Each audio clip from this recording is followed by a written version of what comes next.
بسم الله الرحمن الرحيم. رب اشرح لي صدري ويسر لي أمري واحلل عقدة من لساني يفقهوا قولي. Ассаламу алейкум ва рахматуллахи ва баракатух. Сегодня, иншаллах, настал тот день, который мы ранее анонсировали, примерно где-то неделю назад, что, иншаллах, состоятся дебаты между Ансаром, Гархо и Тимуром. Тема дебатов у нас заявлена, оккупирована ли... Вообще мы изначально хотели заявить тему, оккупирован ли Кавказ. Но решили, так как более акцентированно сделать это, перенести это на Алла-Аче. В общем, тема у нас заключается в том, оккупирован ли Алла-Аче или нет, где противоборствующие стороны, не побоюсь этого слова, выражения, занимают Тимур и Ансар. И Ансар будет доказывать, что Алла-Аче оккупирован во всех смыслах. На что Тимур будет парировать, что он так не считает. Скорее всего, будет доказывать, что Алла-Аче, да и Кавказ не оккупирован. Я вкратце оглашу, если вы все согласны, оглашу правила дебатов. Это очень важно, я думаю. В общем, первое. Дебаты не должны и не будут заходить в религиозную и теологическую плоскость. Объясню почему. Потому что я не знаю насчет Тимура, Ансар не является алимом. И я думаю, Тимур, ты тоже согласишься с тем, что вы не будете заходить в плоскость религиозного и теологического. Надеюсь, вы не будете переходить на личности и будете уважать друг друга. То есть уважаем друг друга. Любой переход на личности, мы заканчиваем дебаты. На личности, баракаллаху фик, не переходите. Говорим по факту, то есть если есть факты, приводим факты и держим тайминг. По таймингу я сейчас вас буквально проштудирую. Первый раунд у нас заключается в том, что вы будете выступать, то есть каждый спикер, каждый дебатирующий будет выступать. В это выступление входит приветствие и короткая аргументация, то есть тезисно. Каждый из вас по 15 минут делает вступление. Вот этот регламент каждому из вас я отсылал, с вами согласован. Раунд второй. Разбираем аргументы друг друга, то есть вы будете разбирать аргументы друг друга. Первая сессия состоит в том, что спикер Ансар будет задавать вопрос Тимуру. Тимур будет отвечать на вопрос Ансара. И Ансар коротко делает свою ремарку. Второй раунд. Вопросы слушателей. То есть у меня есть, каждому из вас, я вам не скидывал специально эти вопросы, потому что, чтобы вы не подготовились на эти вопросы. Но если у зрителей, не зрителей, а у слушателей, у наших братьев будут вопросы, если будут подняты руки, то по одному вопросу. Пожалуйста, ихва, по одному вопросу. На раунд четвертый, это заключительный раунд, финальное слово каждого и итоговое заключение, убедительность оппонента. То есть каждый из вас объясняет, почему вас убедили аргументация оппонента или почему его аргументация она слабая и почему вас это не убедило. На это отведено по 10 минут каждому. Заключать будет тот, кто начинает вступительный раунд первым. Если вы хотите, мы можем, чтобы вы между собой выбрали, но так как я считаю, что Ансар чтит традиции и, скорее всего, отдаст возможность для вступительной речи и для своей короткой аргументации Тимуру, так как Тимур является гостем нашего канала. Ансар, Алхиту. Дику. Все так. Иншаллах, пусть Аллах Субхану Тааля сделает это собрание, ваши дебаты полезным для мусульман, и пусть Аллах Субхану Тааля выявит ложь ложью, истина истиной. Баракаллаху фик. Всем, кто пришел, Тимур, бисмилля, брат. Ассаламу алейкум ахталлаху баракату. Связь хорошая, Абзат. Слышно все? Да, отлично слышно. Алейкум салам баракату. Тогда, во-первых, я не такой опытный спикер, чтобы все четко изложить и остаться в рамках, но попробуем, иншаллах.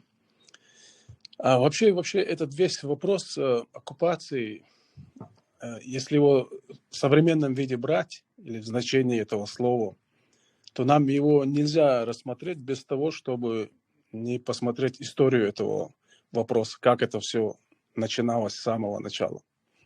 И вот этот исторический контекст, он будет очень важен, как мне кажется.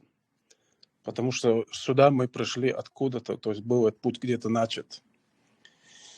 И тогда мы вот берем, если исторический контекст, мы смотрим вот Россия и как ее распространение шло на юг и в нашу зону, и как мы к этому пришли. А вот остатки Золотой Орды и 1552 год, когда русское царство или княжество, тогда Иван Грозный, он берет в 1552 году Казань. Это первый шаг. Через 4 года, 56 год, он берет Астраханское ханство.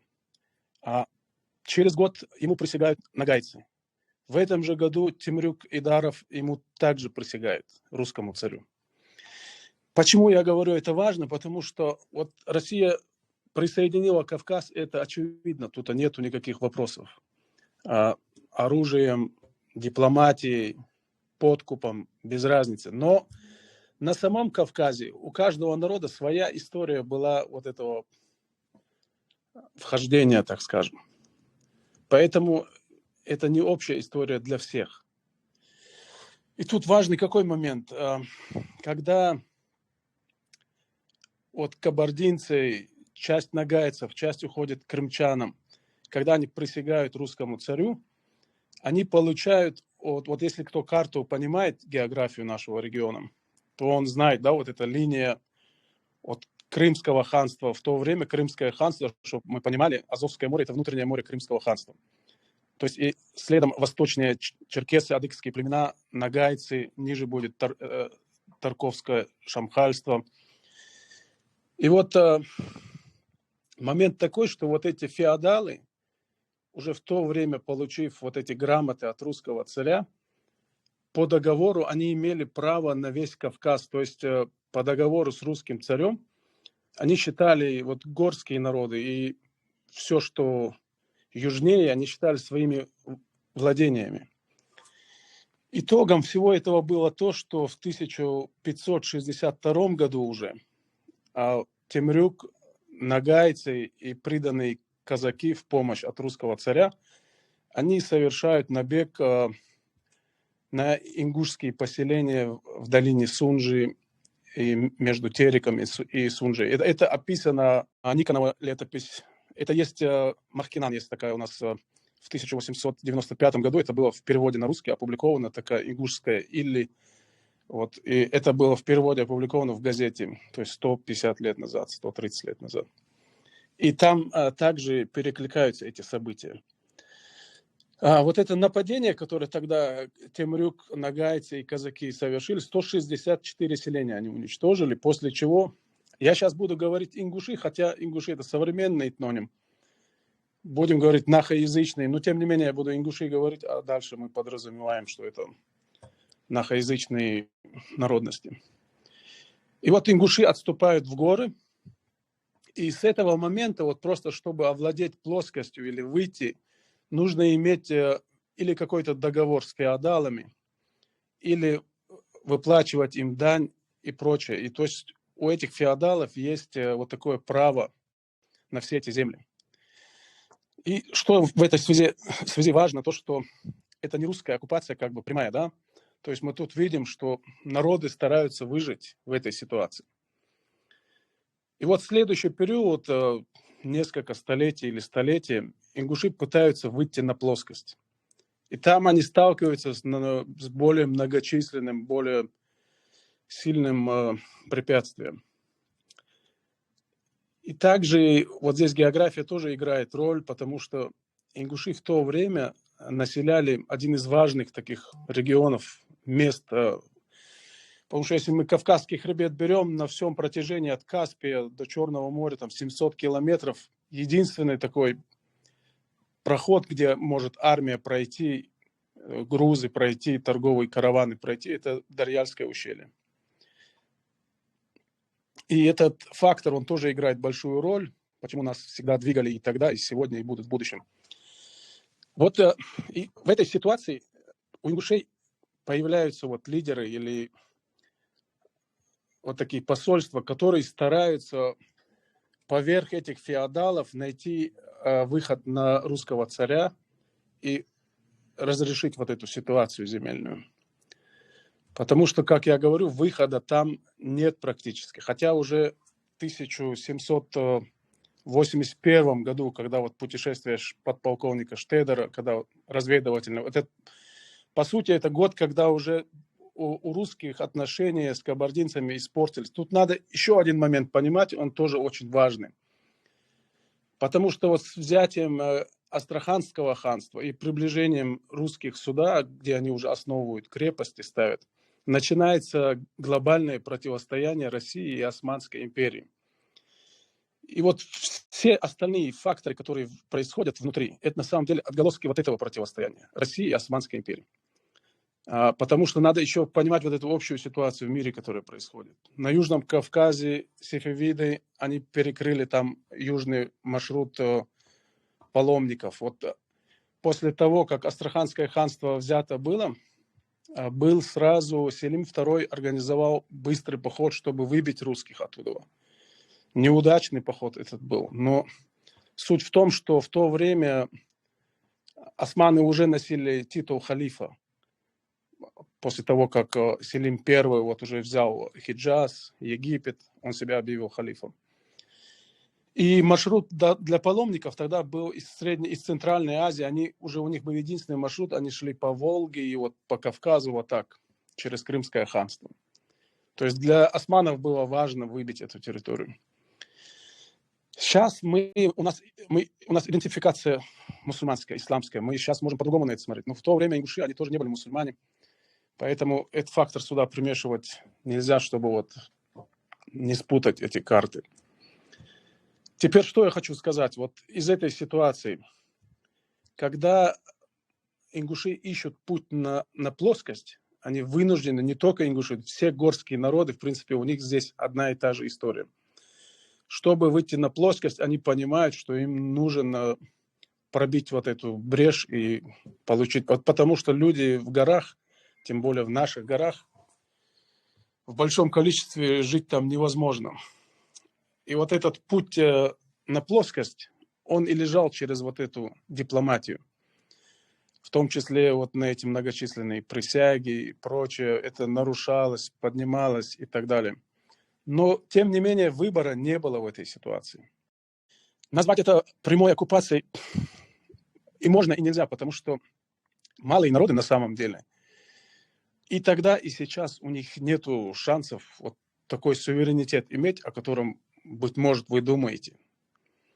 Всегда нужно какой-то компромисс. И вот в той ситуации этот компромисс и был вхождением в Россию и получением безопасности. Это на самом деле путь всех горских народов на Кавказе. Но если дальше мы будем рассматривать исторические этапы, то есть мы видим, что присяга там, хотя все и говорят про 1810, но эти присяга следующий год, 1811 был в Кестинских обществах. Эти присяги и вхождение, как я сказал, они были логическим ходом истории. В дальнейшем, если мы посмотрим, то есть вот царизм, когда уже у нас уже укрепился, и они уже непосредственно в нашем регионе работают, когда уже кабардинцы и нагайцы были высланы в Османскую империю, казачество придвинулось. То есть в этой ситуации мы уже внутри как бы империи находимся. И все вот, если мы посмотрим, там восстание, Назрановский бунт и так далее, они происходят как будто бы внутри уже государства. То есть это, по сути, гражданский акт. Почему? Потому что даже требования этого бунта, это был вопрос просто укрупнения селений, сел, и они выступали против. Там не было политического контекста. Теперь, если мы дальше пройдем, мы застанем вот падение царизма, да. Даже в этой ситуации мы видим, что ингуши принимают участие именно в гражданской войне, а не в каком-то своем проекте. Хотя кто-то может и сказать, что там был вопрос Горской республики, но это на уровне нескольких человек буквально, то есть какой-то дипломатический там был фон, Чермоев, Джабагиев. Но внутри, в народе, вот эта коммунистическая идея красных, их обещания, оно на самом деле очень сильное было. То есть, по сути, даже в этой гражданской войне, когда империя рухнула, и казалось, есть какой-то шанс, Грузия объявила независимость, на Кавказе какие-то процессы идут. Тем не менее, ингуши занимают сторону внутреннего конфликта, то есть выбирают сторону коммунистов, хотя они преследуют свои цели, это понятно, что продолжает оставаться главный вопрос земельного голода, выживания, по сути.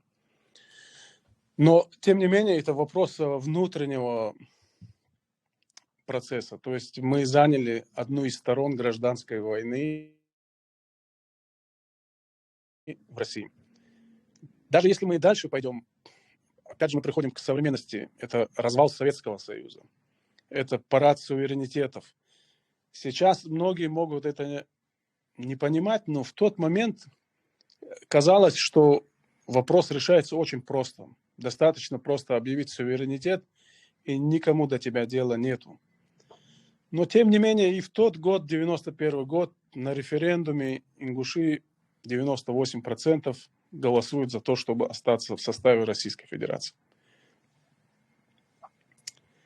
И далее, если мы вот сейчас к сегодняшнему дню придем, на самом деле вот эта интеграция наша в империю, в Россию, вот, хотя многие это могут до конца не понимать, но на самом деле она прошла, мы уже внутри этой страны. И так, если даже задним числом взять, если мы возьмем хоть сослагательного наклонения нет в истории, но, предположим, если бы иначе история пошла бы, и Османская империя бы победила в этом противостоянии, и мы бы оказались бы в Турции, например. То есть даже если мы вот такой взгляд бросим назад, мы все равно там не видим никакой... Ну что вот сегодня в Турции есть большое курдское население. Оно даже до сих пор там Ататюрка законы, они действуют по подавлению всех меньшинств. Они не знают ни языка, у них нет доступа ни к чему. То есть выбор между империями, он всегда это выбор между двух зол. И какое из них лучше, какое хуже. Тем более, когда я говорю, что у малых народов на самом деле вот этот пространства нет для выбора такого большого. Тем более, если поток уже идет сам по себе, мы просто можем в него встраиваться. И любая попытка изменения или встать поперек этого течения, оно приводит только к еще большим бедствиям и к еще более упадочному состоянию. Тимур, у тебя минута. В принципе, для начала это все, что я хотел сказать. Примерно концепция вот такая. Иншаллах, дальше посмотрим. Баракаллах фик. Занимательный экскурс в историю. Ансар, иншаллах, я буду напоминать каждый раз вам, когда у вас будет оставаться минута. Я буду просто встревать и говорить вам, у вас минута. Ансар, если ты готов, то бисмилля, начинай. Бисмилля, альхамдулилля, вассалату вассаламу аля расулилля, ва аля алейхи ва сахбихи аджмаин, ва ба'д. Ассаламу алейкум ва рахматуллахи ва баракатух. Ва алейкум ассалам ва рахматуллахи. Не буду долго затягивать. Начну с того, что прежде чем мы перейдем к спору, так как я занимаю здесь позицию более радикальную по отношению к Тимуру, и на мне больше ответственности, хочу четко обозначить свою основную позицию, что, чтобы избежать неверных трактовок и обвинений в популизме. Я не буду здесь доказывать, что большинство ингушей сегодня, прямо сейчас, готовы выйти за независимость, готовы выйти с оружием в руках. Вопрос не в этом. И мои тезисы будут опираться на то, что в условиях цензуры и тотального контроля, внешнего давления невозможно достоверно установить реальную волю народа. Это нужно понимать. Мы не можем измерить сегодня, провести социологический опрос, да и просто спросить на улице кого-то о реальном выборе, который он предпочел бы. Даже если у нас появилась гипотетически такая возможность, люди не отвечали бы честно. И мы это прекрасно понимаем. И главное на сегодняшний день, фактически то, что я сейчас прям в вступлении описал, это и есть прямое доказательство оккупации. отсутствие какой-либо политической воли, какого-либо политического движения. Это прямой признак оккупации. Почему оккупации? Почему не узурпации власти? Кто-то может возразить, сказать, во многих странах арабских, да, и не нужно далеко ходить, в Средней Азии. Ну, не буду называть названия, мы все это прекрасно знаем. Там тоже у людей нет возможности выражать свою волю, иметь какие-то политические партии, альтернативные власти. Этого всего нет. Почему мы это не назовем оккупацией? Дело в том, что все-таки эти государства имеют некий внутренний суверенитет, в отличие от нас, которые находимся в составе Российской Федерации и находимся под внешним управлением другого народа, другого государства. В этих случаях это не называется узурпацией, хотя таковой является, это называется либо мягкой оккупацией, либо назовем это инкорпорацией. Инкорпорация – это растворение одной политической системы в другой. Это очевидно, по крайней мере для меня. Для начала поясним важную деталь. Сам вопрос оккупации можно рассматривать с разных сторон. Как Абу Саад сказал, есть исламское понимание вопроса, есть политика историческая, это то, о чем сейчас говорил Тимур. А есть международное право, также есть культурно-языковая оккупация. Тимур об этом тоже говорил, не отрицает, если он не поменял свое мнение. И, конечно, это морально-психологическое, то, о чем также Тимур говорил в прошлой нашей беседе. В принципе, я ничего не пропустил, насколько я знаю, это основные моменты, как мы видим оккупацию. Ну, еще есть аспекты, конечно, экономической оккупации, сейчас не об этом. Основные аспекты. Как я сказал, исламскую сторону мы затрагивать не будем, потому что договорились не уходить в религиозно-теологическую плоскость, как сказал Абу Саад. Коротко, если сказать, этот вопрос я спрашивал у ученых. Ученые говорят, есть основные моменты, которые мы расценим как оккупацию. Это правитель над мусульманами должен быть мусульманин, система должна быть шариатской. Если этих двух вещей нет в мусульманском обществе, живущих на своей собственной территории, то это считается оккупацией либо внешней, либо правитель, который убрал эти законы, он является вероотступником, его свергают и ставят другого правителя. Ну, туда мы вдаваться не будем, я просто коротко сказал, что было полезно. Что касается международного права, тут спор не имеет никакого практического смысла. Почему, думаю, объяснять не нужно. Культурно-языковая оккупация, с Тимуром мы сошлись на том, что она существует, на что Тимур сказал, что это неизбежный исход. Исход чего, Тимур? Наверное, ты понимаешь, исход чего? Это вытекает из физической оккупации. Физическая она является почему? Потому что на любые политические твои активности к тебе применяется насилие. К тебе не приходит какой-то другой политический деятель или не приглашают тебя на местное телевидение, чтобы ты там, вот как мы сейчас дискутируем, почему себе позволить? Потому что мы свободные люди. И Тимур, и я, мы являемся свободными людьми и можем дискутировать об этом. Находясь мы сегодня оба в России, мы прекрасно понимаем, что этого диалога никогда публично не состоялось.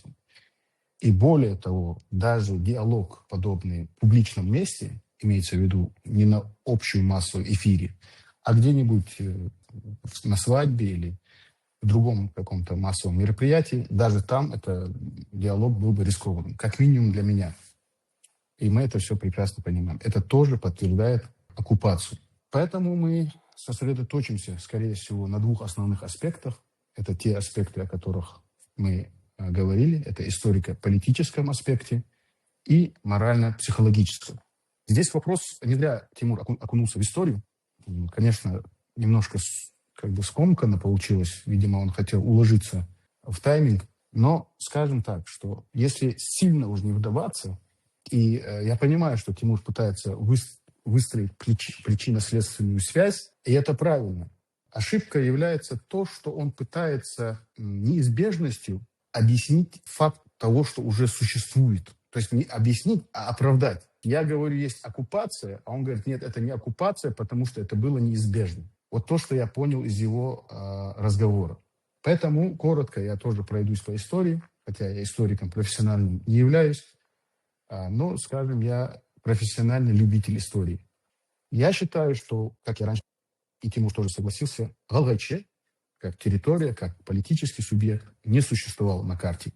В 1770 году, о котором нам любят говорить, что был договор на Барбосе, на склоне Согласия и все, что с этим связано. Дело в том, что если политического субъекта не существовало, можно было бы апеллировать как к национальному или этносу. Но и этноса тогда не существовало единого. Были общества. И мы знаем, что у кого-то был с кем-то договор, у кого-то не был. И этом тоже нет разногласий. Кто-то делал договор здесь и сейчас, потому что был вынужден, тут же нарушал сам же, потому что этот договор был навязан насильственно. И человек, чтобы избежать уничтожения своего аула, женщин, детей спасти, он был вынужден покориться в этот момент. Как правило, это делали старейшины. Кто-то сопротивлялся, кто-то нет. Я записывал видео про поход Абхазова, известный поход в 1830 году, когда Джайрахский район он зашел и сжег несколько сел, и насильственно, это буквально насильственно, убивая, избивая просто железными прутьями тех, кто попался в плен, кто сопротивлялся. Такие железные прутья были. И в ряд становились солдаты, и через этот ряд пропускались пленные. И каждый должен был как можно больше ударить по спине, пока, как правило, человек не выживал. Когда доходил уже до конца отряда, человек умирал. Вот такие казни проводились во время этого похода. И это делалось перед людьми. То есть собирались люди, те, кто уже не успел скрыться. Перед ними делали вот эти казни, а потом говорили, согласны ли вы вступить там, в договор, присягнуть государю на верность. И, конечно, люди принимали вот такие условия. Потом они нарушались. Сейчас не об этом. Поэтому апеллировать на эти договора 1770 года или даже 1810 год, который мы знаем тоже, этот договор был не у всех ингушей, но даже те, кто его сделал, принял этот договор, там были свои условия, которые ингуши сами же нарушили, не выполнили. Потом уже с завершением исламизации вообще сам договор подразумевал отказ от ислама фактически. Что можно, потому что сегодняшние ингуши в исламе. Поэтому этот вопрос, я думаю, если Тимур хочет углубиться в каждую деталь, я готов разговаривать на эту тему, но я думаю, этот вопрос, в принципе, ясен. Если мы перейдем в советское время, тоже ясная картина. Большевики буквально предложили помощь друг другу в обмен на то, что они придут к власти, выступить против царской России, которая угнетала горские народы. Буквально, если перенести это на сегодняшнее время, это то же самое, что, грубо говоря, в России сейчас начнется революция. Ходорковский, возьмем абстрактный, собирательный образ Ходорковского или другого какого-то хорошего русского, он захватывает власть где-то в Москве, казнит Путина. И есть, допустим, пропутинские войска во главе с Шойгу. И здесь у них проблема, что Кадыров присоединился к Шойгу, допустим, и удерживает Кавказ. И теперь Ходорковский приходит к ингушам, к дагестанцам и говорит, помогите нам, нас на местах, а вот эта путинская власть вас уничтожала, она вам ничем не помогала, больше того, ваши сыны погибли, была чеченская война, чеченцы тоже присоединяйтесь, кто может, давайте выгоним этих мразей, этих тварей, это путинская Россия ингушам и пригородный район не вернула, который обещала, я вам верну этот пригородный район, я вам гарантирую, и столицу Владикавказья, и закон о репрессированных народах тоже исполню. Единственное, что вам нужно, этот Кавказский фронт, помогите на Кавказском фронте вот этого Кадырова уничтожить, который того же Шойгу. Типа того, вот я объясняю, гипотетически вот можно это сравнить с этим. Большевики предлагают против вашего врага царской России разбить деникинские войска. Деникинскими войсками в массе своей были казаки, кто с ними был. Потому что казаки, они много получили и ингушских земель, и кавказских земель, плюс еще у них неплохое положение было. И было много крови на их руках. И, естественно, они боялись потерять эту власть. Смена власти подразумевала, конечно же, репрессии. Поэтому они держались. В общем, ингуши поддержали, чеченцы в меньшей степени, почти не поддержали. Скажем, чеченцам плюшек предлагали меньше, чем ингушам. Потому что у ингушей, как Тимур сказал, был Бальморос, это пресловутый пригородный район, ради которого ингуши и поддержали фактически большевиков против Деникина. Ситуация развивается следующим образом. Большевики приходят к власти, помимо того, что возврата пригородного района, ингуши и другие Ансаль, кавказцы... извини, у тебя 7-6 секунд. Я извиняюсь, это моя ошибка. Я сейчас 30 секунд. закончил именно советский период. Помимо того, что они хотели, чтобы им пригородный район вернули, они хотели управлять шариатом внутри своего общества, смесь шариата и адата. И эти все договора, я к чему веду, они были нарушены. Более того, была коллективизация, а потом была депортация, и Советский Союз разрушился, и все, что было связано с этим, ушло вместе с этим. В принципе, на этом можно завершить этот Баракаллах раунд. фик. У тебя есть возможность взять 40 секунд, которые потратил Ансар, и можешь в эти 40 секунд, минуту, сказать, если у тебя есть что сказать по первому раунду. 40 секунд, не знаю, будет мало, но я бы хотел Ансару просто ответить на то, что он сейчас сказал, коротко хотя бы. Ансар, смотри, ты упомянул, что цензура, которая сейчас в России, это как бы элемент оккупации, что люди боятся говорить. На самом деле, ты же понимаешь, что это повсеместно в России, это не связано с ингушским вопросом. Еще недавно, там, нулевые, это вообще было, наверное, свободнее, чем в Европе. Но, тем не менее, проблема твоя есть еще в том, что ты давно не был дома.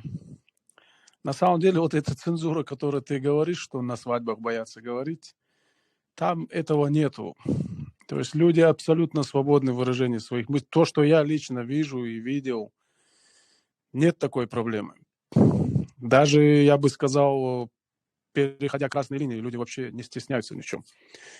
Это один момент, это не вопрос, конечно, но вот касательно культурной оккупации, с которой я согласился, когда я тебе говорил.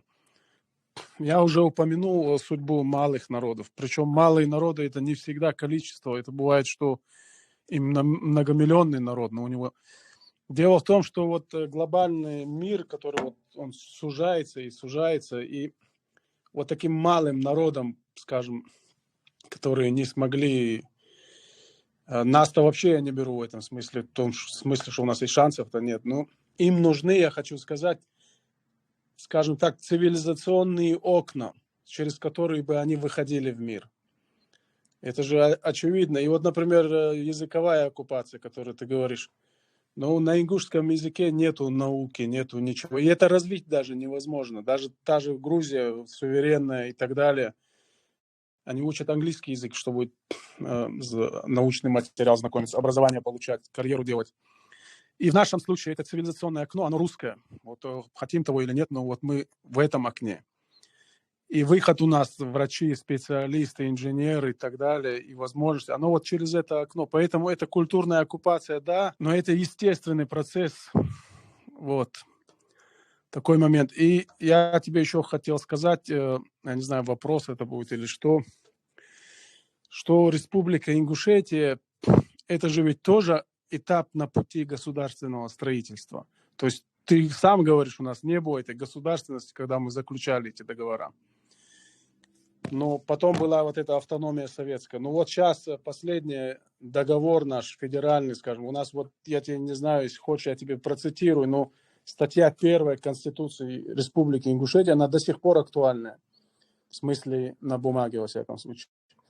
Республика Ингушетия – демократическое, правовое, светское государство, образованное на основе реализации народом Ингушетии своего неотъемлемого права на национальное государственное самоопределение. То есть формат этого государства есть, но, может быть, чуть позже мы обсудим, в чем я вижу причины того, что мы вот этот свой суверенитет, пусть и немного такой в формате вот федерации, но почему мы его уступаем? Это можем мы позже обсудить. Я считаю, это проблемы не политического свойства, а вот чисто нашей элиты, но его можно обсудить.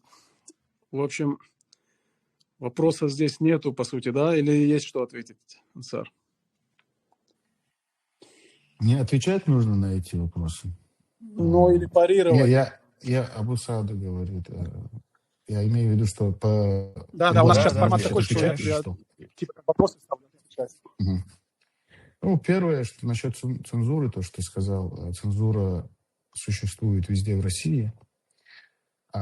Правильно, цензура существует, но, ты понимаешь, нет единого стандарта цензуры. Для каждого вопроса есть своя цензура. И цензура для таких республик, как мы, в первую очередь заключается в невозможности развивать так называемый сепаратизм.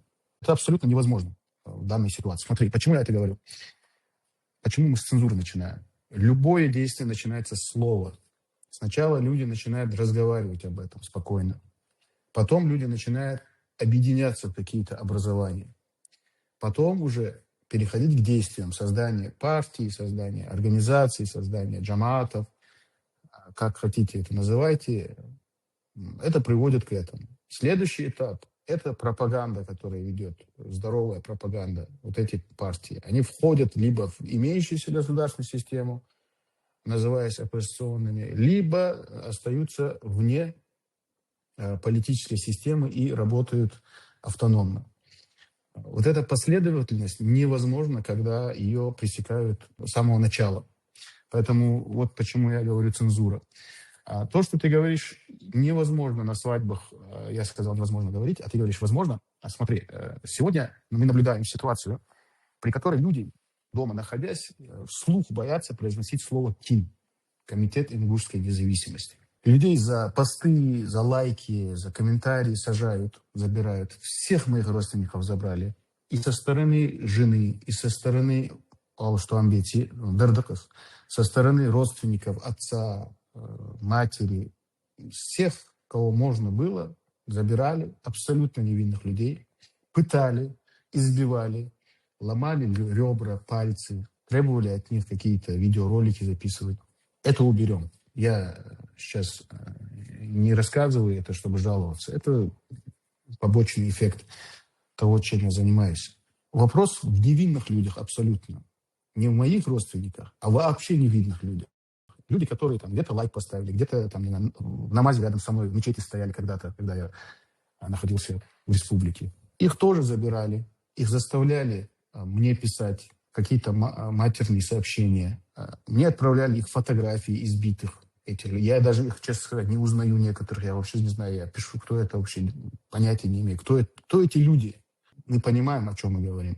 Почему я это рассказываю, Тимур? Чтобы ты понимал, что когда просто человек высказывает какую-то глупость в глазах людей, он говорит, независимо халдезвей, или там, ердидезвей, вождидезвей, это, как правило, воспринимается как инфантилизм, не знаю, какую-то глупость.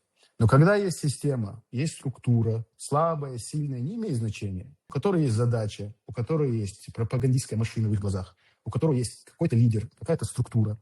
И когда люди приобщают себя к этому, симпатизируют к этому, эта система расценивается как угроза. Именно поэтому они нервно, если это можно назвать нервно, а я бы сказал даже панически реагируют на то, что происходит. Вот ответ на то, что ты говоришь, на свадьбах можно и нельзя. Да, на свадьбах можно сказать «джихад дивал, сопан арган». Но попробуй сказать, что ты поддерживаешь КИН. Ты увидишь на свадьбах или не на свадьбах, что, не дай Аллах, с людьми будет. Малым народам, ты сказал очень хорошую фразу, нужно цивилизационное окно. Отличная фраза. Ты прав. Дело в том, что цивилизационное окно, оно не должно быть навязано. Оно должно быть выбором народа. Вот о чем мы говорим, когда говорим внутренний суверенитет. Люди должны иметь право выбирать между русским языком или английским, или между турецким или арабским. Этот выбор должен оставаться за ними. Если этот выбор не остается за ними, если они не могут этого выбора принять и реализовать, то это называется оккупация, потому что людям не дают права. Иначе быть не может. Поэтому мы говорим, даже если мы берем английский, арабский, без разницы, любой язык, ингушский язык возьми. Ингушский язык умирает и погибает потому, что не имеет государственного аппарата, который будет внедрять этот язык в систему образования, в университеты, во все учреждения государственные. И этот язык должен быть основным, как в Грузии. Грузинский язык не погибает, он существует в рамках их народа. Ничего страшного, что он не выходит за пределы Грузии, как цивилизационный проект, но он существует внутри Грузии. Наука на грузинском языке, образование, экономика, все, что связано с социальной жизнью, оно на грузинском языке. А потом, ради того, чтобы выйти в мир, так называемое цивилизационное окно, который ты говоришь, они выбирают для себя английский язык. Не русский, заметь, а английский. Почему? Потому что большинство трудов, которые сегодня мы способны прочесть, 90% трудов, написанных, которые на русском, это все переведено с английского языка или французского языка. Если это уж старые труды, философские, еще дальше другие языки. Поэтому нету смысла прорубать окно в комнату, это вторяк, чтобы из него пробиться в другое окно, когда у нас есть возможность напрямую иметь возможность читать в оригинале эти же книги. Зачем нам переведенные из другого языка книги читать, когда мы могли бы, по крайней мере, иметь... Но мы не имеем такой возможности. Почему? Потому что мы оккупированы. В принципе, я ответил вроде. Тогда, Абу Саад, я парирую дальше, да? Да, ты можешь парировать. Все. Да, Хаджил, вот Ансар, по поводу кино. Смотри, это то, что за красной линией. И эту токсичность вы выбрали сами. Почему, я не знаю. Я тебе объясню. Сейчас в России там идет вот эта специальная военная операция. Вас рассматривают, как я понимаю, насколько это обосновано, вопрос другой, как сторону конфликта. То есть и во время войны, когда какая-то часть заняла, то есть вы, например, вы заняли сторону Украины, идет война, конечно, это совершенно другой формат. Я же тебе, когда говорю о свободе слова, так скажем, я имею в виду в рамках того поля, которое есть, которое, в принципе, я считаю достаточным. Вот в чем разница большая. А по поводу цивилизации и выбора цивилизации, как ты говоришь, это выбор, его нету. Это обусловлено географией. То есть, как ты себе это представляешь, что мы, живя вокруг, у нас Россия, все уже слажено. Какой английский язык нам сейчас? Конечно, хорошо знать английский язык, разговор нет. Но факт, что мы уже в этом поле находимся. И по поводу ингушского языка в Ингушетии, это вопрос, он на самом деле решаемый на уровне тех полномочий, которые есть в республике. Опять же, мы возвращаемся вот к этой нашей политической элите, о которой можно еще говорить. Это их упущение. Это они. Если ты включишь ЧГТРК Грозный, ты не услышишь русский язык ни на совещании правительства, ни на встреч, ни у журналистов. Там сплошной чеченский язык. Все. И это вопрос внутреннего сгорания. То есть вот это наши чиновники. Они могут это изменить. Конечно, не на таком уровне, как ты говоришь, Грузию приводя в пример. У Грузии, они в советское время, у них даже были районы, которые на русском языке не говорили. У них школы были грузинские. У нас не было в той нашей ситуации ни школ, ничего, чтобы развивался язык в таком масштабе. Но сейчас это есть.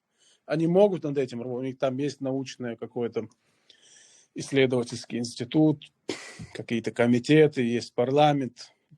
А почему это все фикция? Это уже вопрос чисто вот к нашим чиновникам. То есть у них есть эти полномочия, есть возможности, есть рычаги и так далее. Все вот это по поводу того, что ты сказал. Баракаллаху фик обоим спикерам. Я бы чуть-чуть добавил, если можно, буквально 3 слова. Ансар, у нас есть регламент, который я и тебе, и ему скидывал. Вы согласились с этим регламентом. Давайте мы не будем нарушать правила. Потом у вас появится возможность задавать вопросы, отвечать. И отвечать на предыдущие реплики. И на все, что угодно. Просто давайте по регламенту просто пройдемся сейчас. Теперь, Ансар, твоя очередь чуть-чуть прокомментировать и задать вопрос свой по теме.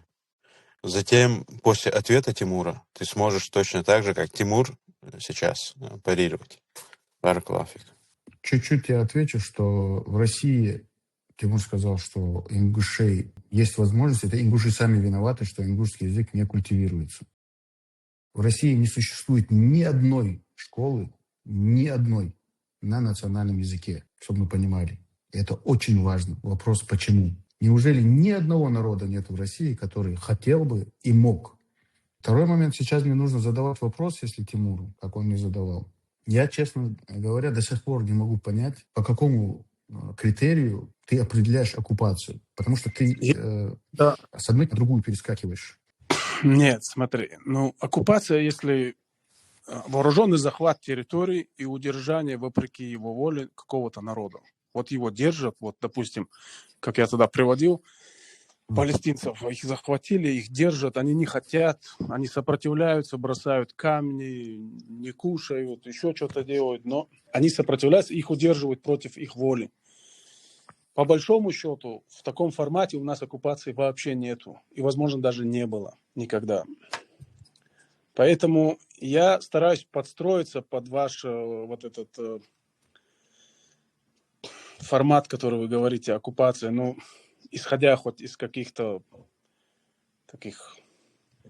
Скажи тогда, что ты думаешь, что ты подразумеваешь под словом оккупация? Ты считаешь, что ингуши сегодня, живущие в Ингушетии, они хотят суверенитета, независимости, выхода куда-то, а их удерживают, преследуют и так далее? Это имеешь в виду или что? Если бы это так было бы, мы бы видели бы эти процессы и в прошлом, и сейчас. Мы же на самом деле, если в историю посмотрим, мы не увидим таких процессов вообще.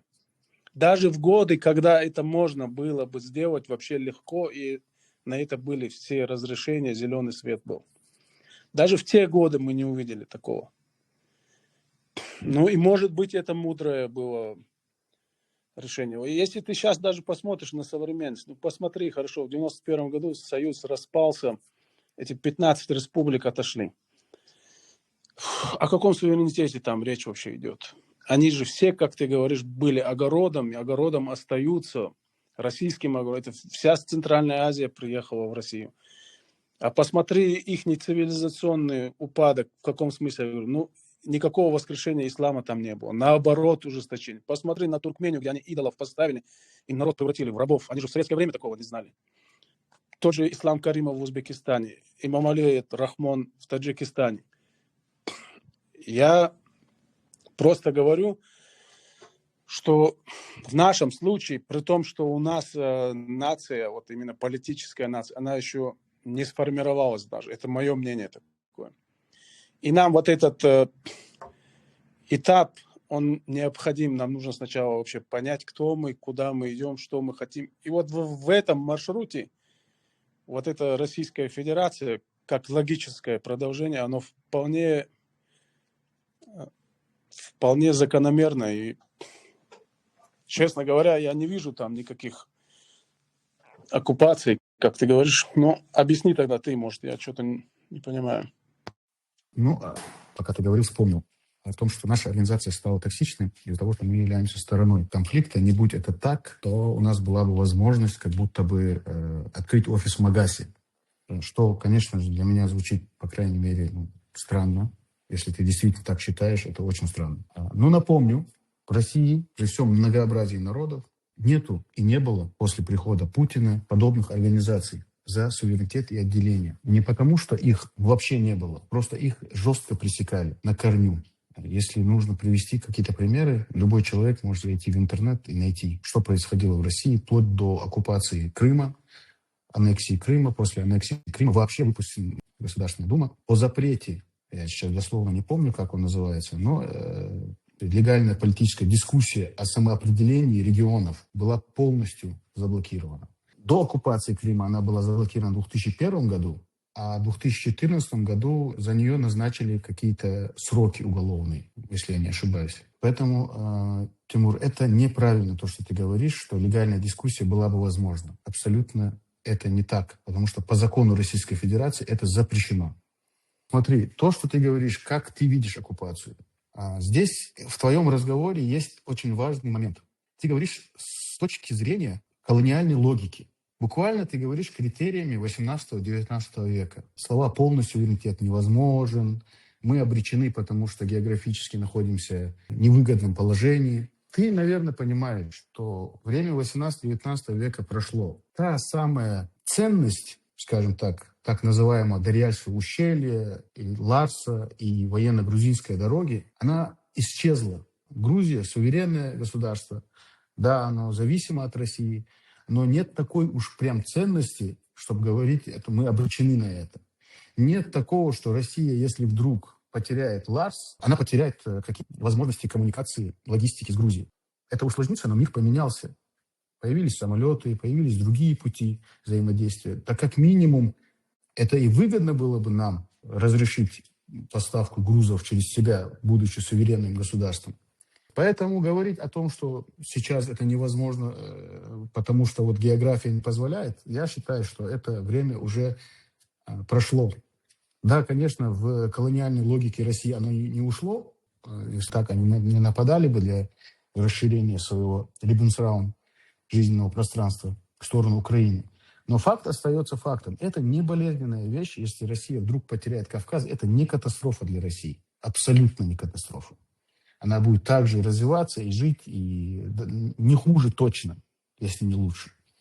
Поэтому я думаю, что в России сидят не тупые люди. Многие русские, это, если убрать эмоции, как Ходорковский говорил, а нам нужен Кавказ, потому что мы его захватили, за него проливали кровь, ну, это объяснение на уровне, там, не знаю, какого-то ребенка, а не интеллектуала.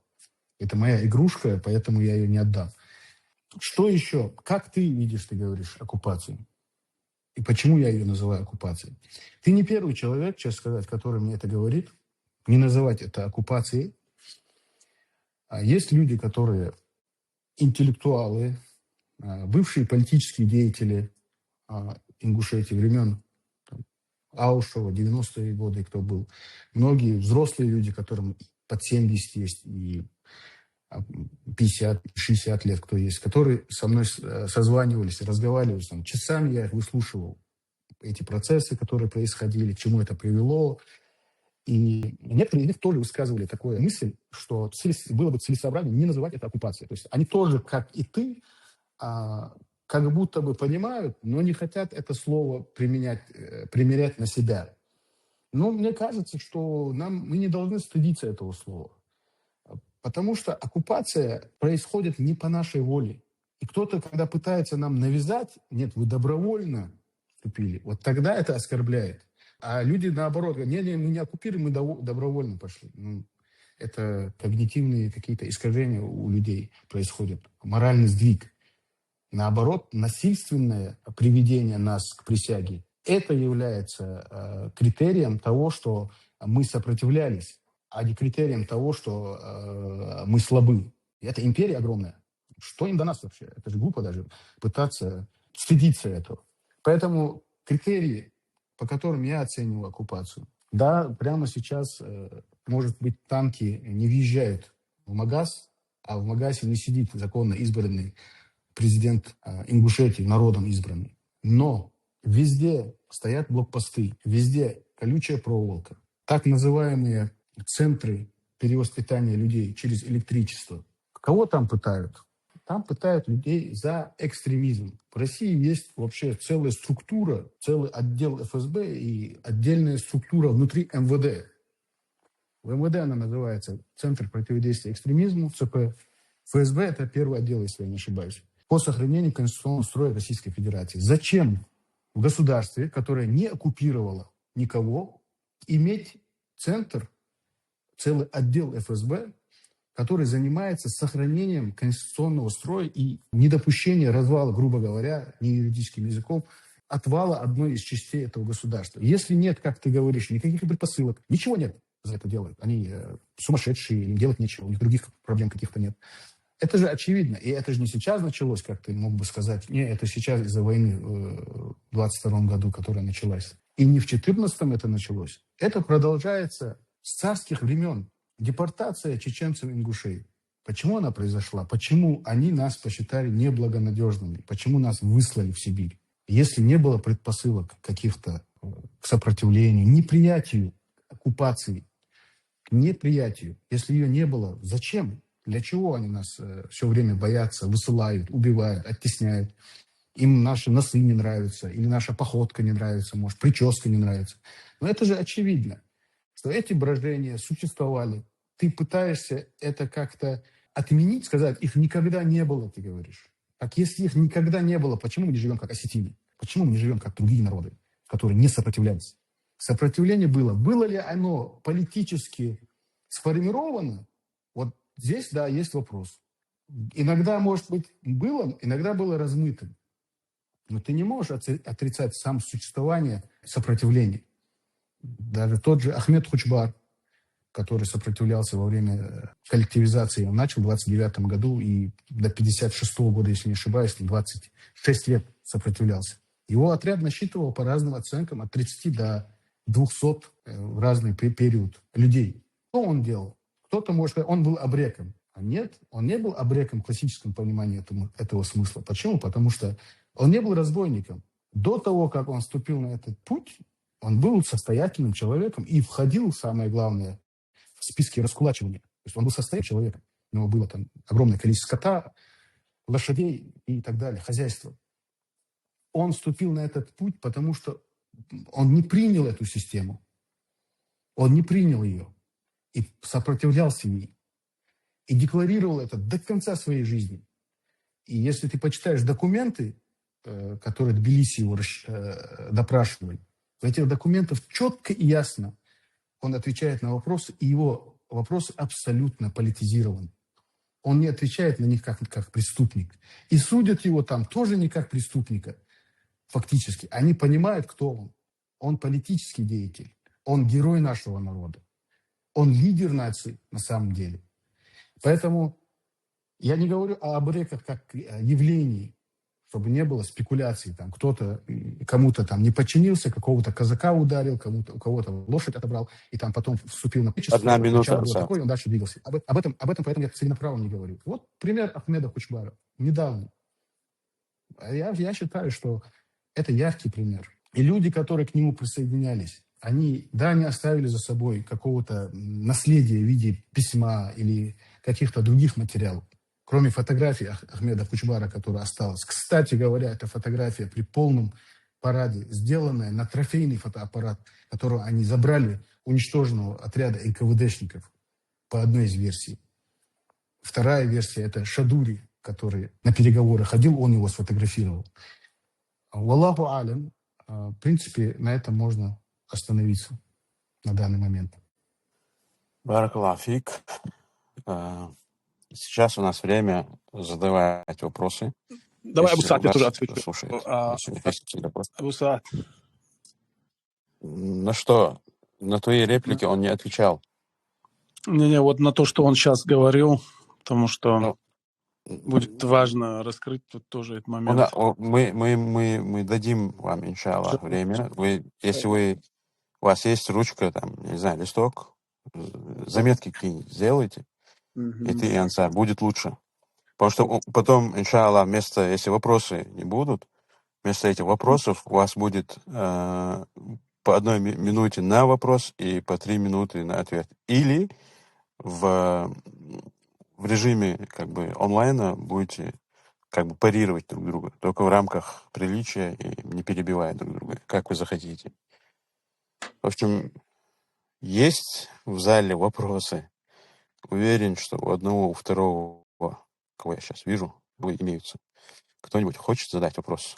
Поднимите руки, иншаллах, я включу микрофон. Мухаммад Тариев хочет задать вопрос. Мухаммад Тариев, конечно, ангажирован нами целиком и полностью, но все-таки вопрос задать мы ему позволим, иншаллах. Мухаммад. У меня ассаламу алейкум ва рахматуллахи ва баракатух. Алейкум салам ва рахматуллахи ва баракатух. У меня вопрос к Тамерлану и вопрос к Ансару следующий. Как бы вы наблюдаете динамику происходящего в этой войне последнюю неделю? Ваши оценки каковы? Почему я вам задаю этот вопрос? Потому что я внимательно слушаю как бы уже неделю яростных зетников, которые всегда там ни шагу назад, вперед. Ну, эти люди говорят о том, что ситуация в Крыму катастрофическая, и она катастрофическая не только потому, что там уничтожается логистика, не потому, что там уничтожается ПВО, а потому что они, зетники сегодня, говорят о том, что самое страшное для них – это наблюдать, что их государство отсутствует. То есть, несмотря на все, что происходит, единственная реакция со стороны Кремля была такая, что Песков вышел и сказал, что это все ажиотаж. Помните, в ковид тоже гречку всю купили, сахар там и так далее. То есть даже те, кто там живут, и те, кто топили за эту войну, те, кто единую, неделимую и расширить ее за счет Украины, там еще кого-то, даже они признают, что их государство недееспособно. Так же, как, в принципе, был недееспособен Советский Союз в последние, скажем так, год своего существования, когда он не мог урегулировать ни Карабахский конфликт, никакой иной.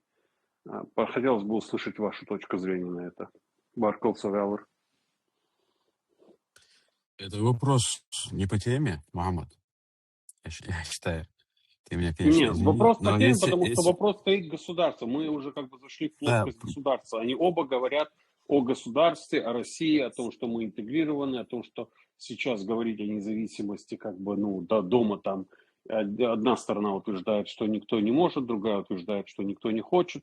Ну вот я хочу понять их отношение к, как бы я смотрю с точки зрения современности и с точки зрения происходящего сейчас, здесь и сейчас. Если мы уже зашли в эту плоскость, если как бы считаете, что не подходит, хорошо, вопрос снимают тогда. Не, я хотел сказать, Мухаммад, если, пускай они ответят, если хотят. Просто если ты не получишь ответа, чтобы не было... Да, ты не все, ответил. я принимаю Все. такую даже формулу. Да. Так как Тимур гость, иншаллах, дадим первую возможность Тимуру. По Украине и вообще этой ситуации, я не считаю даже, это мы как и говорили, это просто хроника войны. Сегодня так, завтра изменилось. Россия все-таки это большая ресурсная страна, это ничего не изменится вот этими ситуацией, то, что там сейчас тыловые вот эти накрывают. Но есть другой момент, который я тебе хотел бы сказать. Это мое личное мнение. И я не считаю вот сейчасшнее, если в этой войне, если произойдет какое-то падение России или если, допустим, гипотетически Украина победила, мы рассматриваем же в контексте нас, да, как бы через призму нашего будущего. Я вижу, для нас это будет время очень больших рисков, к которым мы вообще не готовы. То есть для нас это будет вопрос вот экзистенциональный в этом случае, на самом деле, если сейчас вот такое произойдет, такое развитие событий. А чисто по военному, вот эти по хроникам, то, что мы читаем в пабликах, это же уже много раз было за эти 5 лет. Это может измениться, в общем говоря. Напомни, пожалуйста, когда такое было, когда В дошло сентябре до такого? 2022 года у них было крупное контрнаступление, после которого казалось, все сейчас рухнет, вот-вот. Ну и что, дальше пошло по-другому. Потом было, когда они завозили эти дроны свои. Но сейчас тоже нету такого кардинального, критического. Сейчас они это перенастроят свое, это пойдет дальше. К тому же это, как я говорю, это большая страна с большими ресурсами. Так просто не будет. И в конце концов, даже если мы так далеко заходить будем, мы же понимаем, у России есть большой арсенал ядерного оружия. Они его могут применить. Могут, почему нет? Если вопрос встанет так, тем более Крым – это больное место.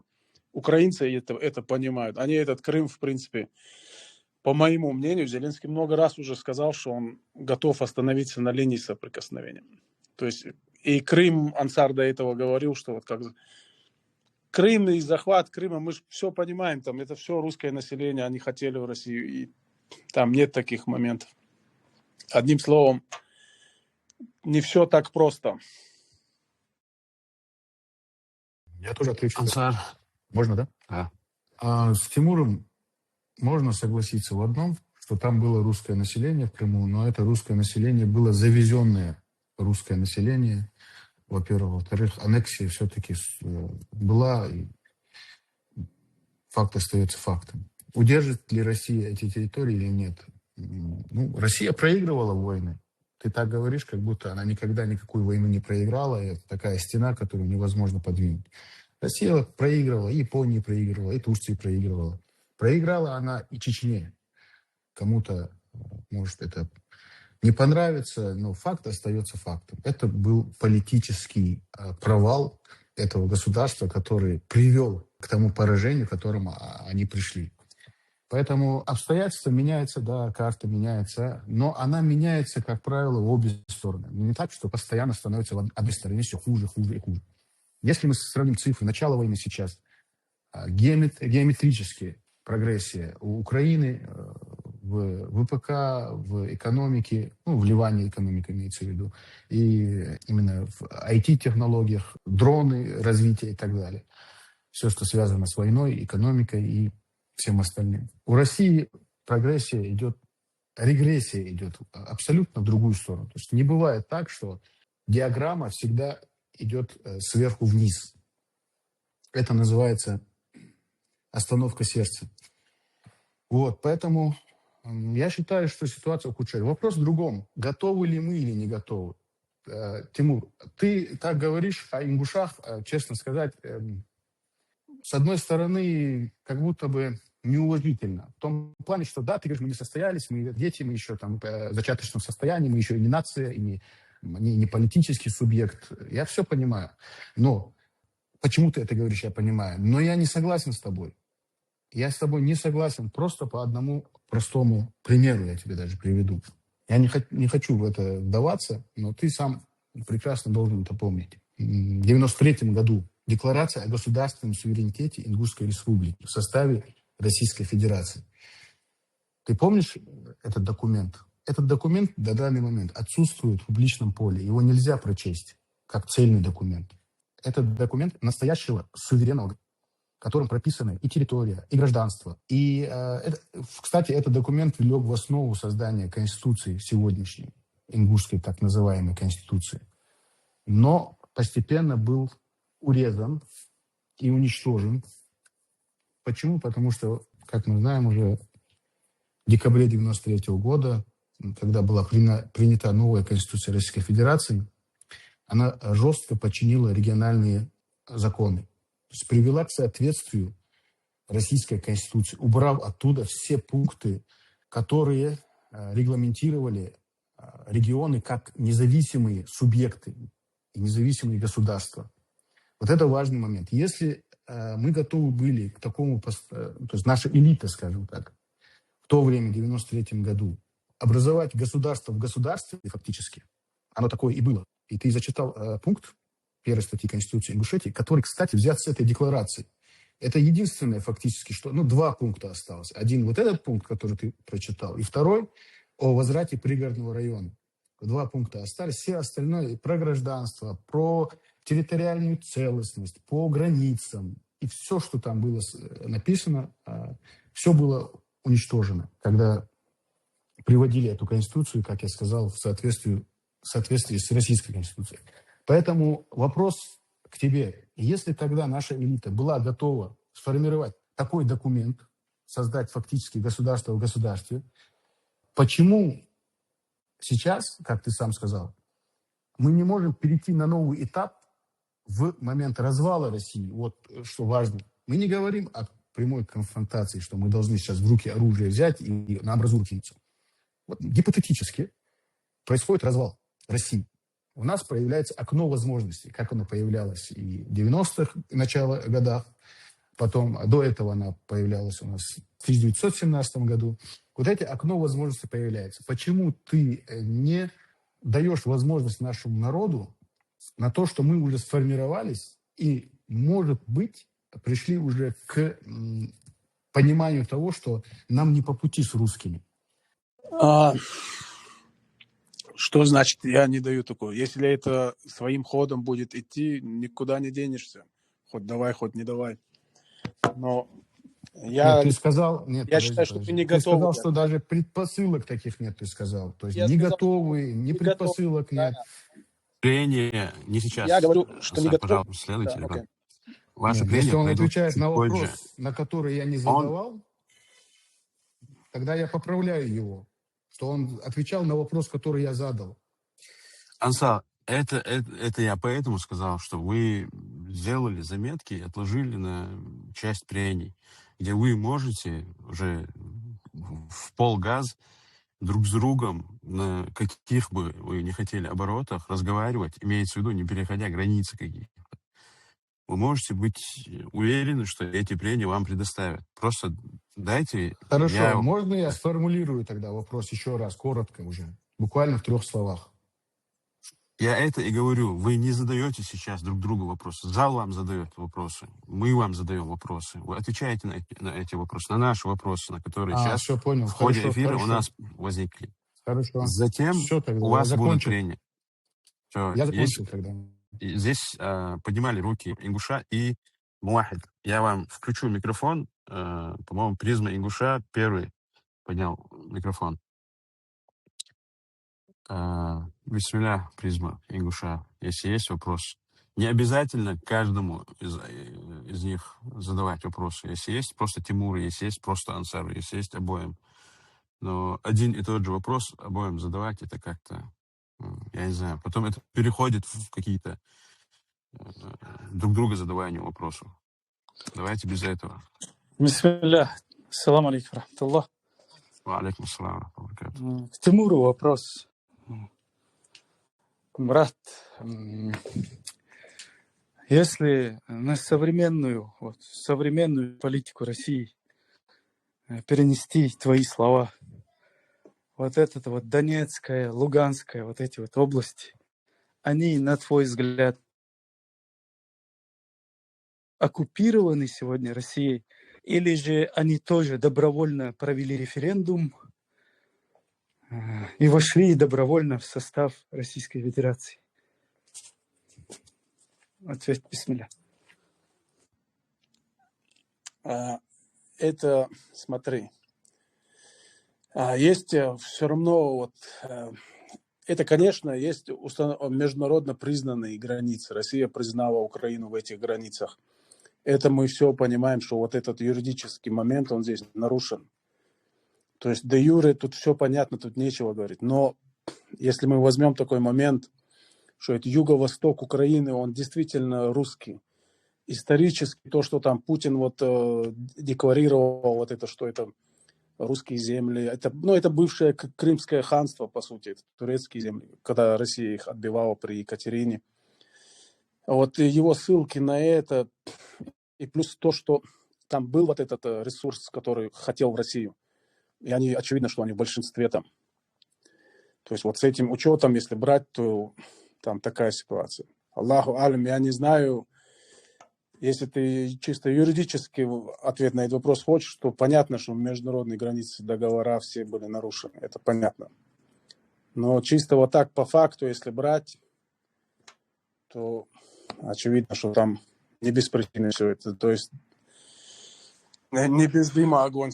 Тимур, я не спрашиваю ни юридическое обоснование этого вопроса, ни фактическое обоснование. Я спрашиваю твое мнение. Оккупация это или нет? Да. Оккупированы ли эти территории или нет? Я Мне просто, чтобы понимать твое мышление. Я понял. Я понял тебя. Я не был там. На Донбассе я не знаю настроение ли. Но я думаю из того, что вот вижу с обоих сторон, то, что там вот эти активисты, я думаю, это, если мы юридический компонент убираем, то не оккупация. Они хотели в России. То если они сами, жители этого региона, не считают себя оккупированными, то это не оккупация. То есть если, как-то, может, по юридически, наверное, нет там никаких терминов.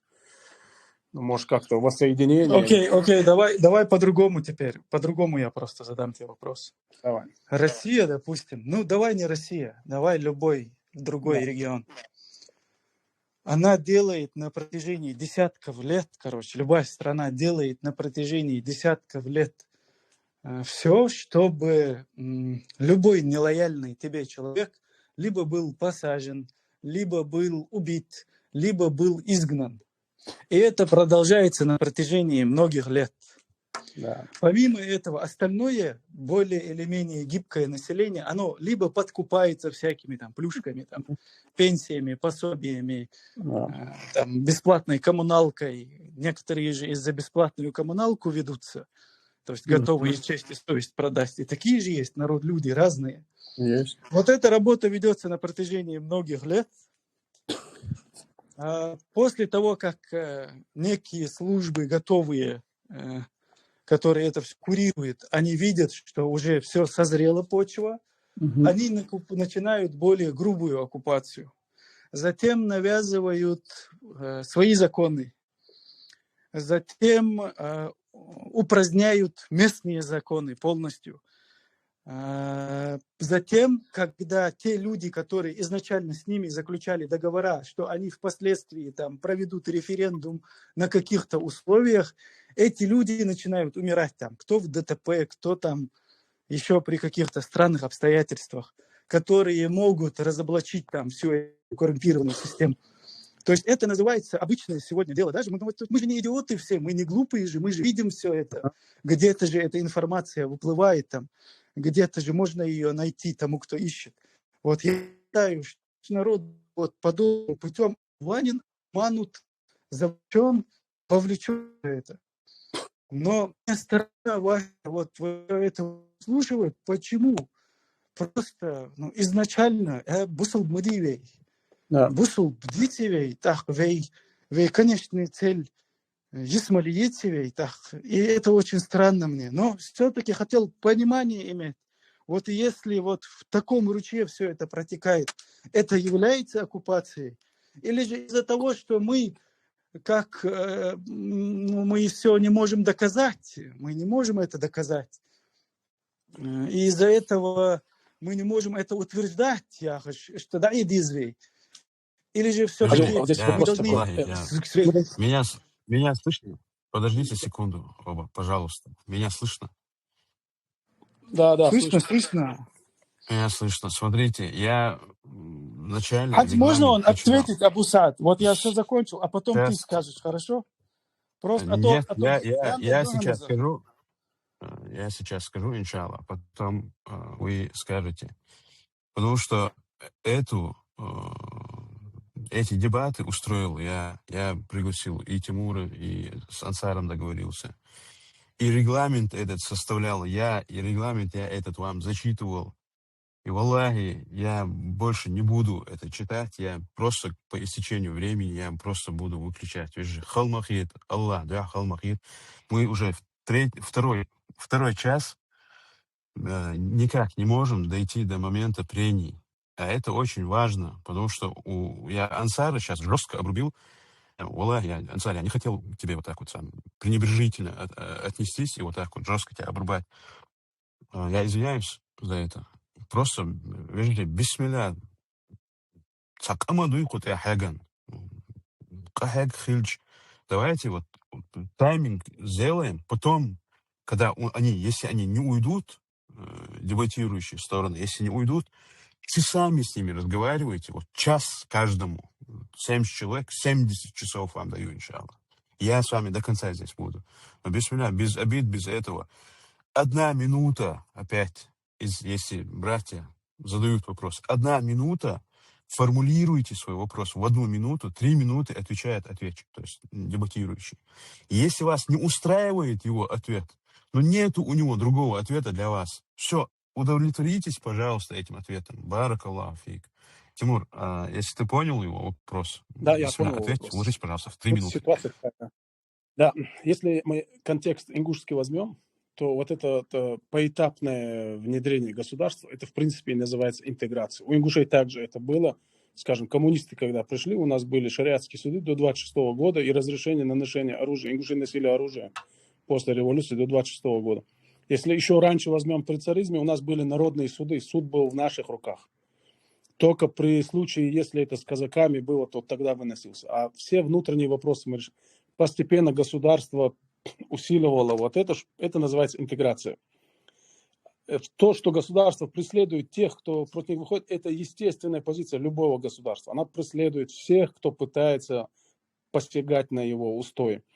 Что касается мусульманского фактора, мы не говорили о нем, не говорить, но если коротко, мы не застали это время. Наши предки, они не были в исламе. Если бы сегодня у нас было бы это исламское государство, как, скажем, Казанское ханство, когда Иван Грозный шел на него, то для нас было бы фарду айн обороняться до последнего, включая женщин, детей. Это другой вопрос. Мы в этой ситуации не были. Мы родились уже в той ситуации, в которой мы оказались. Ну, вот так, коротко.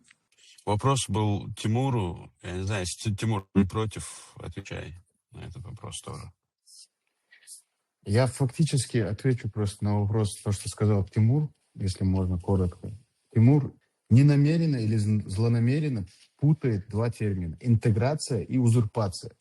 Интеграция – это процесс, при котором регионы или народ добровольно добровольно передает полномочия кому-то другому. Вот, допустим, он добровольно говорит: все, я устал носить этот пистолет, мне он не нужен, все равно он здесь не мешает, там, я его передаю казакам, полицаям. И то же самое, все, что касается остального. Язык мне не нужен, ингушский, я его вам дарю. И так далее, и так далее. Это интеграция.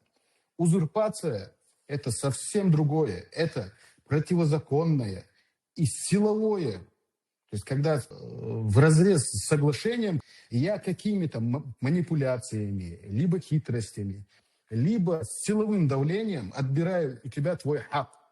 Допустим, на референдуме люди сказали: мы согласны быть в составе России при условии, что нам вернут пригородный район, незаконно отторгнутый. Так и написано. В этом злосчастном нашем соглашении так и написано, что мы голосуем за создание ингушского государства в составе Российской Федерации, ну тогда это РСФСР было, в 1991 году, с возвращением незаконно отторгнутыми пригородным районом и столицей городе Владикавказ. Вот за что голосовали люди. Теперь первое присоединение к Российской Федерации. При условии фактически люди голосовали, что вернут эти территории и дадут столицу в городе Владикавказ. Почему люди проголосовали? Потому что до этого Ельцин приехал в марте 1991 года Минута у в тебя, отца. Назрани, сказал, что если ингуши поддержат его, что он примет закон о реабилитации репрессированного народа. И принял его 26 апреля. И только потом, опираясь на этот закон, был сформирован 30 ноября 1991 году референдум. И поэтому, опираясь на него, думая, что они возвратят эти территории, мы сделали этот шаг. Потом нас обманули, то есть это узурпация называется, обманули. Республику создали, то есть то, что им нужно было, а то, что нам нужно было, не выполнили. Это называется договор в одностороннем порядке. Хочешь, называй это обманом, хочешь, называй это узурпацией. Я это называю натуральным обманом и оккупацией. Вот и все. Муахид был в очереди. Муахид, если есть вопрос, бисмилля, брат. Ассаламу алейкум Алейкум всем салам. мусульманам, всем, которые за русских, всем ассаламу алейкум. Вот вопрос Тимуру. Ты сказал, что есть свобода слова Ингушетии, что каждый то, что хочет, может говорить. Вопрос такой: где и когда кто-то из ингушей или мечети, имам, или там где-то собрались ингуши, и там сказал, что мы можем жить свободно, независимо, отсоединиться от русских, жить по закону Аллаха. Какой имам, если такое сказал, или может ли он осмелиться это сказать, освободиться от русских и жить независимо от русских? Может ли такое свободное слово сказать Ингушетии кто-то? Я говорю о бытовом уровне, то есть на свадьбах или вот как Ансар говорил. Это один момент. Второй момент: если ты имамов в Ингушетии слушать будешь, то, в принципе, они очень много говорят из этого. Но, конечно, я же до этого говорил, есть красные линии. То, что ты говоришь, что имам выступит и скажет, нам надо, это уже он входит в эту красную зону. То есть понятно, что есть ограничения, но не настолько, как Ансар это преподнес. Суть в этом. А ограничения, естественно, есть. Как я до этого говорил, естественно, у любого государства есть функция защиты своего государства. Так что тут очень просто это. Так, имя, фамилия тоже молчит. Но у него бывает, пока чуть-чуть подождем. Брат, то, что ты сказал здесь, я так и не понял мусульманам, ассаламу алейкум, рахматуллахи баракату, ты сказал. Русским ассаламу алейкум, ты сказал. В общем, русских, по-моему, здесь нету, брат. Так, если есть Я еще один вопрос. говорил не русским, а говорил тем, которые за русских, если кто тут есть, или кто идеологию без русских не может жить. Вот ему я ассаму алейкум сказал, а не русским. Есть у тебя еще вопрос? Есть у меня еще один вопрос и Тимуру, и Ансару. Вот он сказал, Тимур, ты сказал, что в Ингушетии такого, то, что такого мы не созрели, что свободы к этому не пришли, люди в сознании не были. Ну, как это воспринять то, что в 1994 году и до 1994 года, и после, как в Чечне началась война, многие полегли, и там в Ингушетии вот сколько полегли, что хотели вот освободиться от русских, и сколько в Чечне полегли, и сколько сидят в тюрьмах, и сколько были и помогающие, сочувствующие, очень много. Вот это же тоже немалый контингент, который с этим пониманием у нас были. Как насчет этих людей, если в Ингушетии к этому пониманию не пришли, что мы хотим освободиться от русских или хотим независимости? Абусат, отвечу я. Да, я толком не понял, кому этот вопрос, если честно. Я хотел спросить, кому я вопрос. понял смысл его вопроса. И вот ингушские события нулевых годов, и он имеет в виду это подполье, он имеет в виду, если этот признак был, то как можно говорить, что во-первых, это все в русле русско-чеченской вот этой кампании или войны. То есть там не было ингушского фактора практически никогда. И по сути можно сказать, что вот сейчас можно уже с высоты этого времени можно сказать, что это были чеченские прокси-силы. Тут нету никакого упрека чеченцев, они свою войну делали. И также мы же знаем все, что фактор участия молодежи в Ингушетии это был исламский фактор. Не национальное какое-то возрождение, ничто из этого. Хотя по войнахской вот этой солидарности в 90-х люди тоже туда ходили, единицы. Но это не был ингушский вопрос, я хочу сказать. И нулевые это чисто чеченское сопротивление, которое рекрутировало эту молодежь под исламскими лозунгами. То есть это тоже вот так вот. Мое мнение это так, я другого там не вижу. Я тогда отвечу на этот вопрос, потому что вопрос обоим был. Надеюсь, Абусат даст мне возможность. Абусат. Я, в принципе, могу Тимурга. если честно. Да, отвечай, конечно. Тимурга, Галвижуа. То, что задал вопрос наш брат о том, что не является ли это сопротивление 90-х годов до конца 2017-2014 годов фактором того, что мы можем говорить о неком ингушском сопротивлении. Тимур считает, что это не является фактором, считает, что это прокси-силы чеченского сопротивления. А на самом деле это невежество в этом вопросе, потому что нужно глубоко понимать процессы, которые проходили в тот момент. Ингушское сопротивление после полномасштабной Первой войны, как и другие национальные силы, формировались и в Дагестане, и в Кабардино-Балкарии, и в Чечне, и в Ингушетии, формировались не по приказу из Чечни, а по злобу местных студентов некоторых политических деятелей, некоторых муджахидов, которые вернулись с Чеченской войны. То есть тот же Башир Нестоев, те же люди, которые там участвовали. И, как мы знаем, было две группы. Халифат был, который в горной части больше базировался, ингушский джамаат это был. И Талибан. Талибан, по-моему, на равнине был. Эти два джамаата, они вначале друг друга не подчинялись. И не подчинялись чеченцам, чтобы ты понимал, Тимур. Они были автономными. Когда стал вопрос о том, что будем дальше делать, уже начали переговоры с чеченскими командирами, и ради единства они присоединились к общему кавказскому сопротивлению.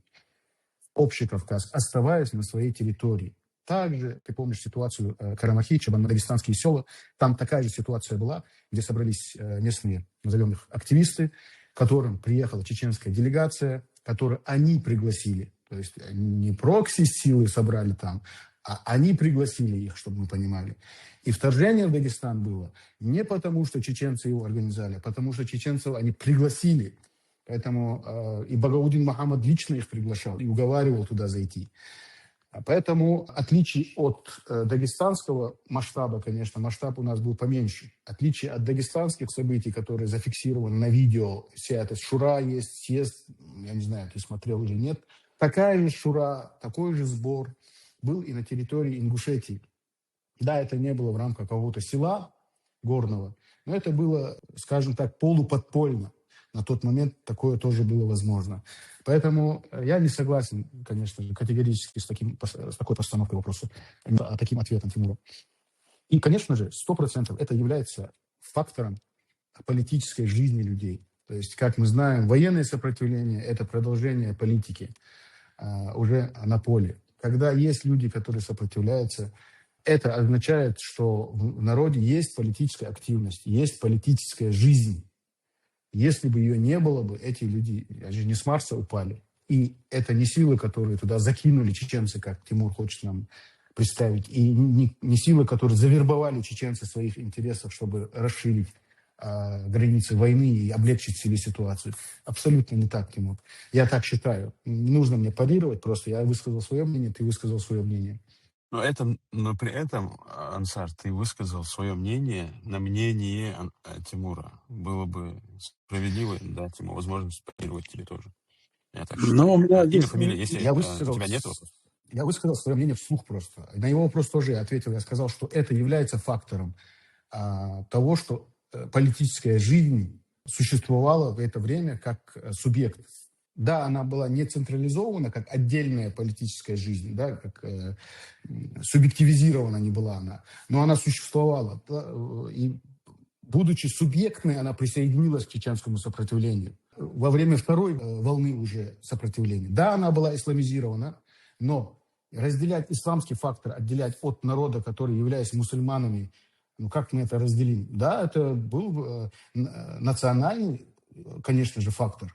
И религиозный в большей степени. Радикализация, конечно же, пошла больше, прогрессировала. И это не странно, во время войны это обычное явление. Если Эмиля не будет задавать вопросы, я выключу тебе микрофон, брат. И буду зачитывать, точнее, присланные мне вопросы. Первый вопрос. Это два вопроса Тимуру. Первый вопрос звучит следующим образом. Силовые спецоперации, в кавычках, рейды, похищения, пытки. Например, 2007-2008 год. Если это не один из явных признаков оккупации, то дай этому свое определение. Тимур, это вопрос тебе. Это реакция государства. Что тут сказать? Они же вот, надо справедливо. Мы можем с этим... Ну что, реакция на что? Мы можем осуждать эти акции и меру, которую они воздействие применяли там, в том числе бессудной казни.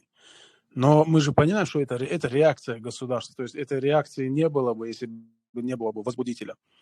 То есть, понятно, было это подполье, были схемы, логистика, прочее. Это отслеживалось. Против них проводили эти операции. Но что тут сказать? Это же ясно.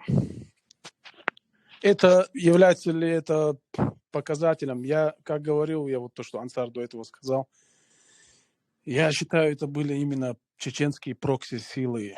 А фактор религиозный, который Ансар говорит, что нельзя отделять, мы же понимаем, что салафиты и в то время это были не частью общества, скорее всего, как маргиналы, можно сказать, были. Да и сегодня это так с трудом интегрируется. Уже получше, скажем.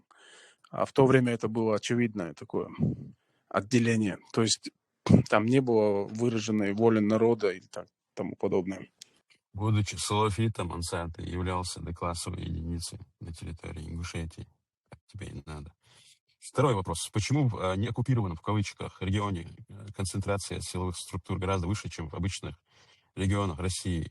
То бишь, почему, посещая приграничные районы на своей земле, на ингушской земле, ингушу требуется паспортная регистрация и пути регистрации, где он будет находиться в то или иное время и через что пролегает свой путь. Почему вот эта вот отчетность должна быть в свободной Это же Ингушетии? регламентируется, это же пограничная зона, но объяснение там такое, и насколько я знаю, мы въезжаем в Джейрахский район просто при предъявлении паспорта и все. А вот та 7-километровая зона, которая уже прям возле границы, учитывая пересеченную местность, то эту зону вот так выделили, потому что это государственная граница.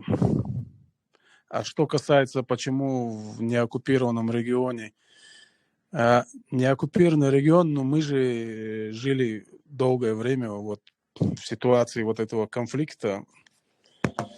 Имеется в виду вот это, то, что и у нас нулевых, то, что в Чечне, и вот это все вот эти блокпосты или наличие войск, это все было с этим связано. Марков, и теперь вопрос Ансару. Имеет ли смысл деятельность КИН, если окажется, что число сторонников мнения о том, что Ингушетия не находится в состоянии оккупации, намного больше, чем вы могли предположить, точнее, извиняюсь. Имеет ли наша деятельность смысл в таком случае, если сторонников, скажем, Тимура больше, чем мы предполагаем? Честно сказать, я не разделяю сторону того, что большинство и не большинство за или против. Это какой-то фактор, который определяет политику. Никогда он таким не был. Скорее всего, таким и не будет. А то, что Тимур говорит, морально-этическую сторону, что люди не воспринимают это оккупацией, и он говорит, что мы не видим проявления общей национального подъема, того самого протестного потенциала, скажем, не видит Тимур. И вроде бы какой-то штиль наблюдается. Я приведу пример, очень, по мне, яркий, пример Алжира. Алжир был под оккупацией Франции достаточно долгое время. И было восстание в 1954 году против Франции, где они провозгласили независимость и выгнали французов. Здесь очень интересно несколько факторов. До 1954 года, да не то чтобы 1954 года, вот до оккупации Франции во время Второй мировой войны Алжир воспринимался Францией как неотъемлемая часть Франции. То есть не то, чтобы это как оккупированная территория, это была частью Франции. Там проживало больше миллиона французов.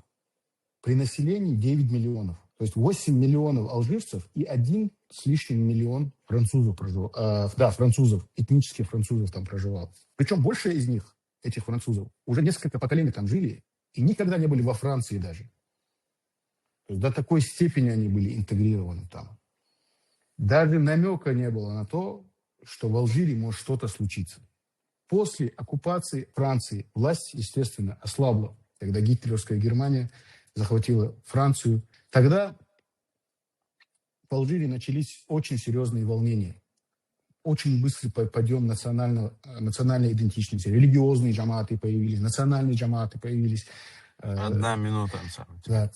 И в результате буквально за какие-то 5-10 лет это все вылилось в восстание. И первые 3 месяца после восстания от миллиона с лишним французов осталось всего лишь 100 или чуть больше 50 тысяч. Все они уехали в первые же 2 месяца.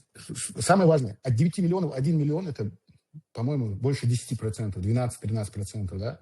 Это то же самое, чтобы в Ингушетии, допустим, сейчас жило бы 60-70 тысяч русских, а не 3-4 тысячи сейчас живет.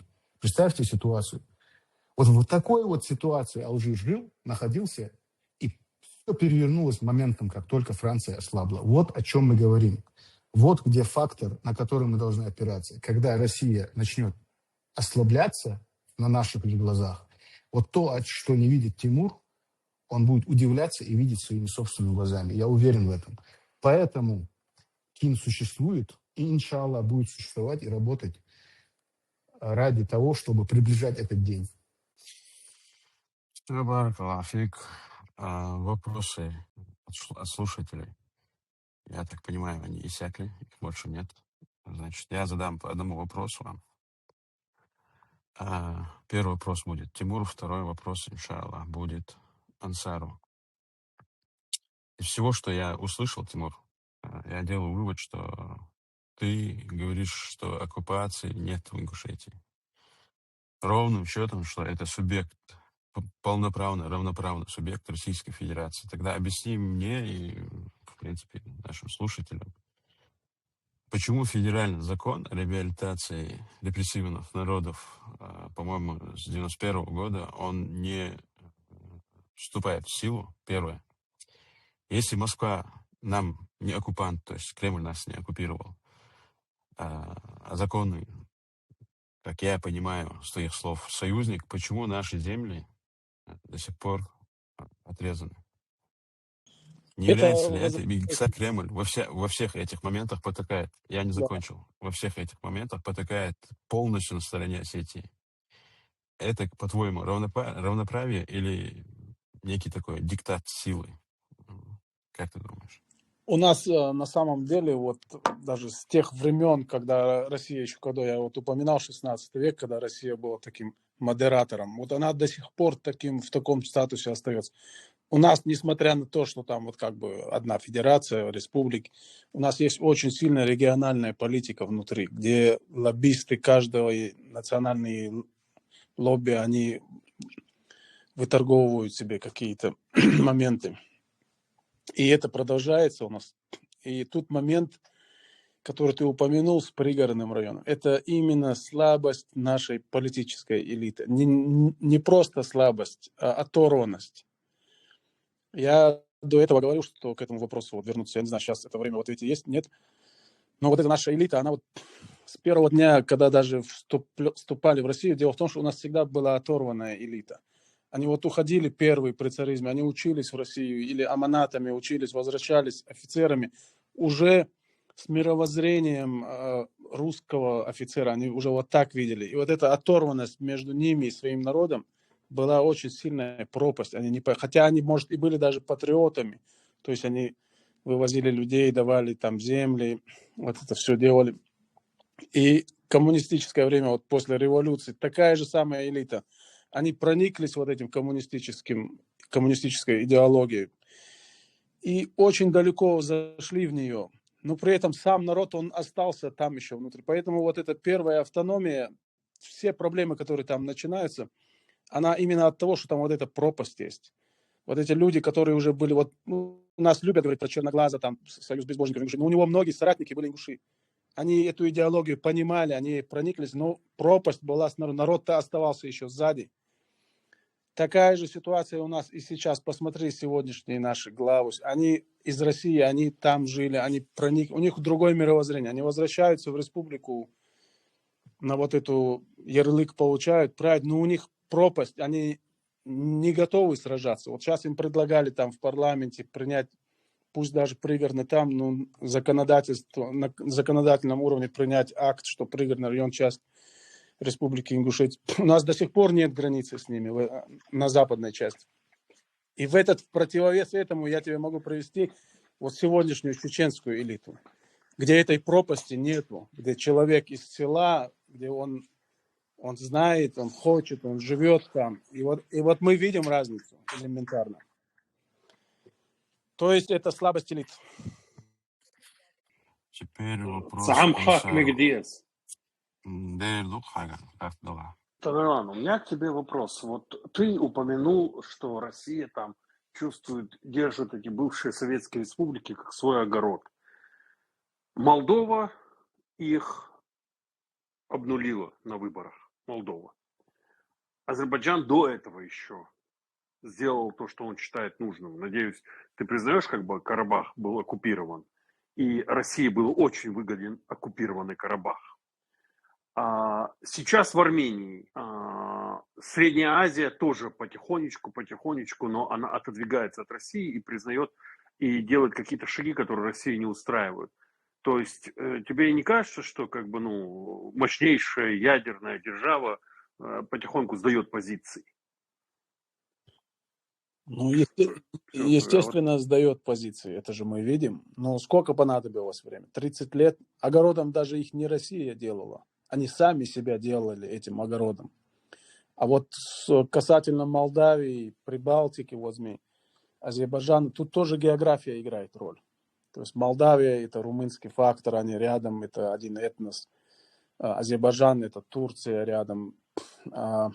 Прибалтика – это понятно. То есть это такой, там много факторов есть. Но при этом 30 лет, ну даже Армению ты сейчас берешь, ну возьми Грузию точнее, Армения только в пути, вот она начинает это. Возьми Грузию, при Саакашвили, сколько они в Ирак поехали, в Афганистан поехали, хотя не должны были ехать. Какие только они не сделали шаги навстречу с Бушем, чуть ли не друзья. В итоге они вернулись туда, где были. Почему? Потому что сыграл простой фактор роль, экономический, потому что география, опять же здесь география играет.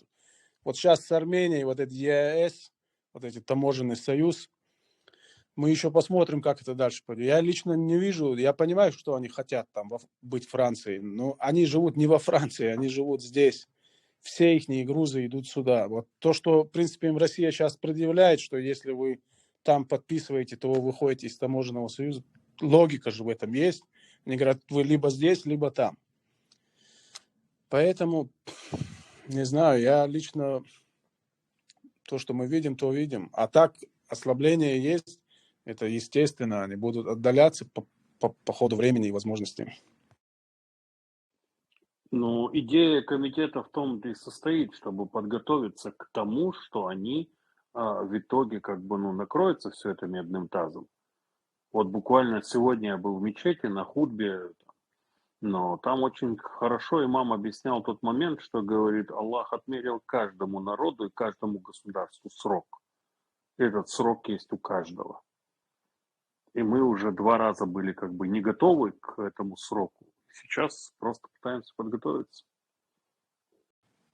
Ну, может, мы не знаем этот срок, сколько этот срок, как это будет. Это может быть еще и возрождение тоже быть. Это же так же, вниз, вверх. Опять же, я говорю, вот эти факторы, которые мы имеем, география, история, плюс фактор, который мы всегда не учитываем, степень нашей уже погруженности внутрь страны. Вот мы не любим об этом говорить и отрицаем сразу, но этот фактор есть у нас. Тамерлан, Россия же никогда нас не спрашивала, развалится ли Российская империя или распасться Советскому Союзу. Да, Мы же 99%, 100% вернее, оказывались перед фактом. То есть наше мнение вообще не учитывалось. Ну, никогда же не было тотального распада, то есть тотального уничтожения же никогда не было. Даже Ансар вот говорит, что они не проиграли, что они в японской войне, в крымской войне проиграли. Проигрывали, но это не такой проигрыш, когда страна исчезает. Это локально. Вот, кстати, страна, империя российская исчезла и потеряла очень много. А Советский Союз потерял еще больше. Преобразуется, с новыми силами снова выходит на арену. В любом случае, я говорю, что в нашем случае мы все равно не выбираем как малый народ. Мы просто находимся внутри. Вот этой лодки мы находимся внутри. Мы не можем вершить судьбу вот в этих условиях. Я так вижу это. И таких примеров мы не можем вершить судьбу. Мы не можем вершить судьбу России, я с тобой абсолютно согласен. Но о своей-то судьбе позаботиться мы должны. И то есть завтра наша вовлеченность не сыграет для нас. В своей судьбе, вот именно этот я и говорю, что нам нужно сегодня, имея те рычаги, которые есть, тот статус, который есть, использовать это время на то, чтобы укреплять эти институты, государства, нацию. Тамерлан, они же картонные. Ты же понимаешь, что ни этот парламент, ни это правительство, никакие органы там не имеют никакой силы. То есть они абсолютно картонные. Они вот на рисунках. У нас есть Министерство образования, есть Министерство здравоохранения. А представь себе, 30 лет назад там же ничего не было. Ну, какой-то есть результат все равно. Ансар, вопрос тебе. Это последний вопрос. И, иншаллах, переходим на прение, на часть прений. Здесь вы уже в свободном плавании. Я вам мешать не буду. Единственное, если вы согласны, мы установим регламент, который вы между собой обсудите и согласитесь с этим временным регламентом. В общем, вопрос. Какая же это оккупация в классическом понимании, если вся ингушская вертикаль власти состоит из самих ингушей, которые добровольно присягают этой системе и получают от нее зарплаты, пенсии и бюджеты? Нужно понимать, что любая колония, колониальная администрация выстраивается из местных кадров, потому что колония не может управляться полностью извне. Во-первых, фактор языка, культуры, взаимоотношений, всех тонкостей внутри народа могут знать только те представители этого народа, которые присягнули или были куплены за деньги. Манкурты. Только управление всегда производится через местные силы, которые они подкупают, либо насильственно как-то используют. То есть это стандартная схема. Здесь ничего необычного нет. Здесь мы любую стандартную колонию возьмем, африканские колонии, бывшие французские, английские, они все управлялись местными людьми, за исключением ключевых должностей. На ключевых должностях сидели либо британцы, либо французы, либо итальянцы и так далее. То есть это стандартная колониальная методика управления колонией. Я коротко, это будет не вопрос, а Ансар, ты об этом говорил. То есть, в принципе, это надо знать, чтобы не делать неправильных выводов. То есть, например, тот же Хучбаров ты упомянул и привел как пример. На самом деле это классический пример абрека. Он и выходит по бытовым причинам семейным, в лес уходит. И тогда это много таких было. Он не один был, там десятки их было. Еще до депортации они ушли в леса. То есть это чисто такое обречество. Еще ты приводил депортацию как довод, да? Это понятно, но у нас это как бы получается все равно мы внутри. То есть это был период в стране вот этих сталинских репрессий. Помимо нас еще 12 народов депортированы, там, миллионы русских прошли через ГУЛАГи и так далее. Я это, конечно, не в оправдание говорю, но хочу сказать, что это эпоха такая, и мы под нее попали. Сейчас точно никто не может точно сказать. Но мое мнение личное, вот, исходя из тех данных, которые есть, которые я думаю, я лично считаю, что там сыграл большую роль грузинский фактор. И мы это видим даже по Грузии, если они зачистили всех месхов, этих хемшелов, они полностью весь исламский фактор оттуда убрали. Они нас убрали. Плюс это были предыстории, там стычки и так далее. Это что касается депортации, то, что ты говорил, то, что ты говоришь, что нигде в мире нету защиты Конституции, как ФСБ, то во всех европейских странах, Verfassungsschutz, Германия, например, защита Конституции – это во всех странах основная разведка. И они занимаются любыми рисками и вызовами, где Конституция подразумевает, собственно, устои государства, да? Это вот чисто заметки по твоим предыдущим высказываниям. Почему мы не живем как осетины, кто-то сказал. Я не знаю, если по Осетии ездить, то, я думаю, никто не захочет жить как осетины. Я не могу понять, в чем их там преимущество. Ингушетия по сравнению с Осетией – это Сан-Франциско. Собственно, вот эти заметки, которые я хотел.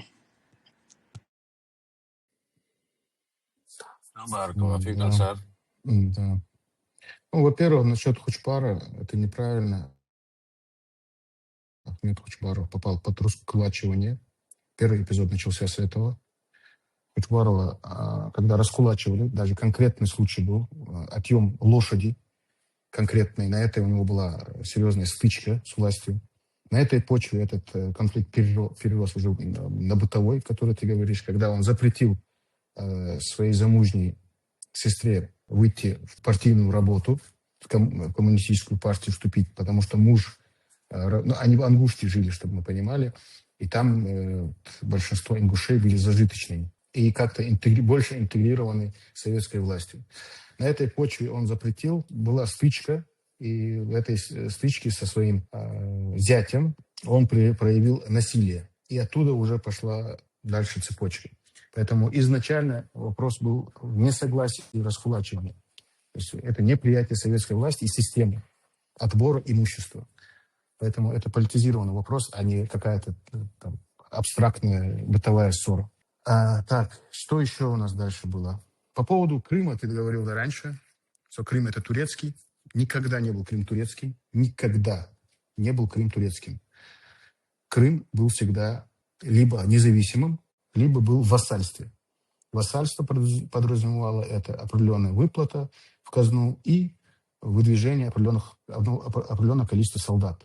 Правителей турки там не ставили, они сами избирали правителей. Парламент они не ставили, парламент свой был, геральдика вся своя была. То есть это было фактически, де-факто независимое государство, в 1000 раз независимее, чем сегодня Ингушетия. Поэтому это тоже неправильная расстановка вопроса. Что еще? Структура ФСБ. Ты сказал, что в Германии есть, да, они везде есть по защите Конституции, но я добавил, что кроме защиты Конституции, это территориальной целостности. То есть защита территориальной целостности Российской Федерации. Поэтому это совсем разные вещи. То, что ты говорил, защита Конституции и защита территориальной целостности. Если нет признаков развала страны на федерации, а Германия федеративное государство, то и нужды в подобном отдельном, конкретном отделе, работающем внутри этого отдела, я считаю нецелесообразным. Что еще? Ты сказал, что ингуши сами виноваты, то, что не возвращают пригородный район, это слабость их политическая.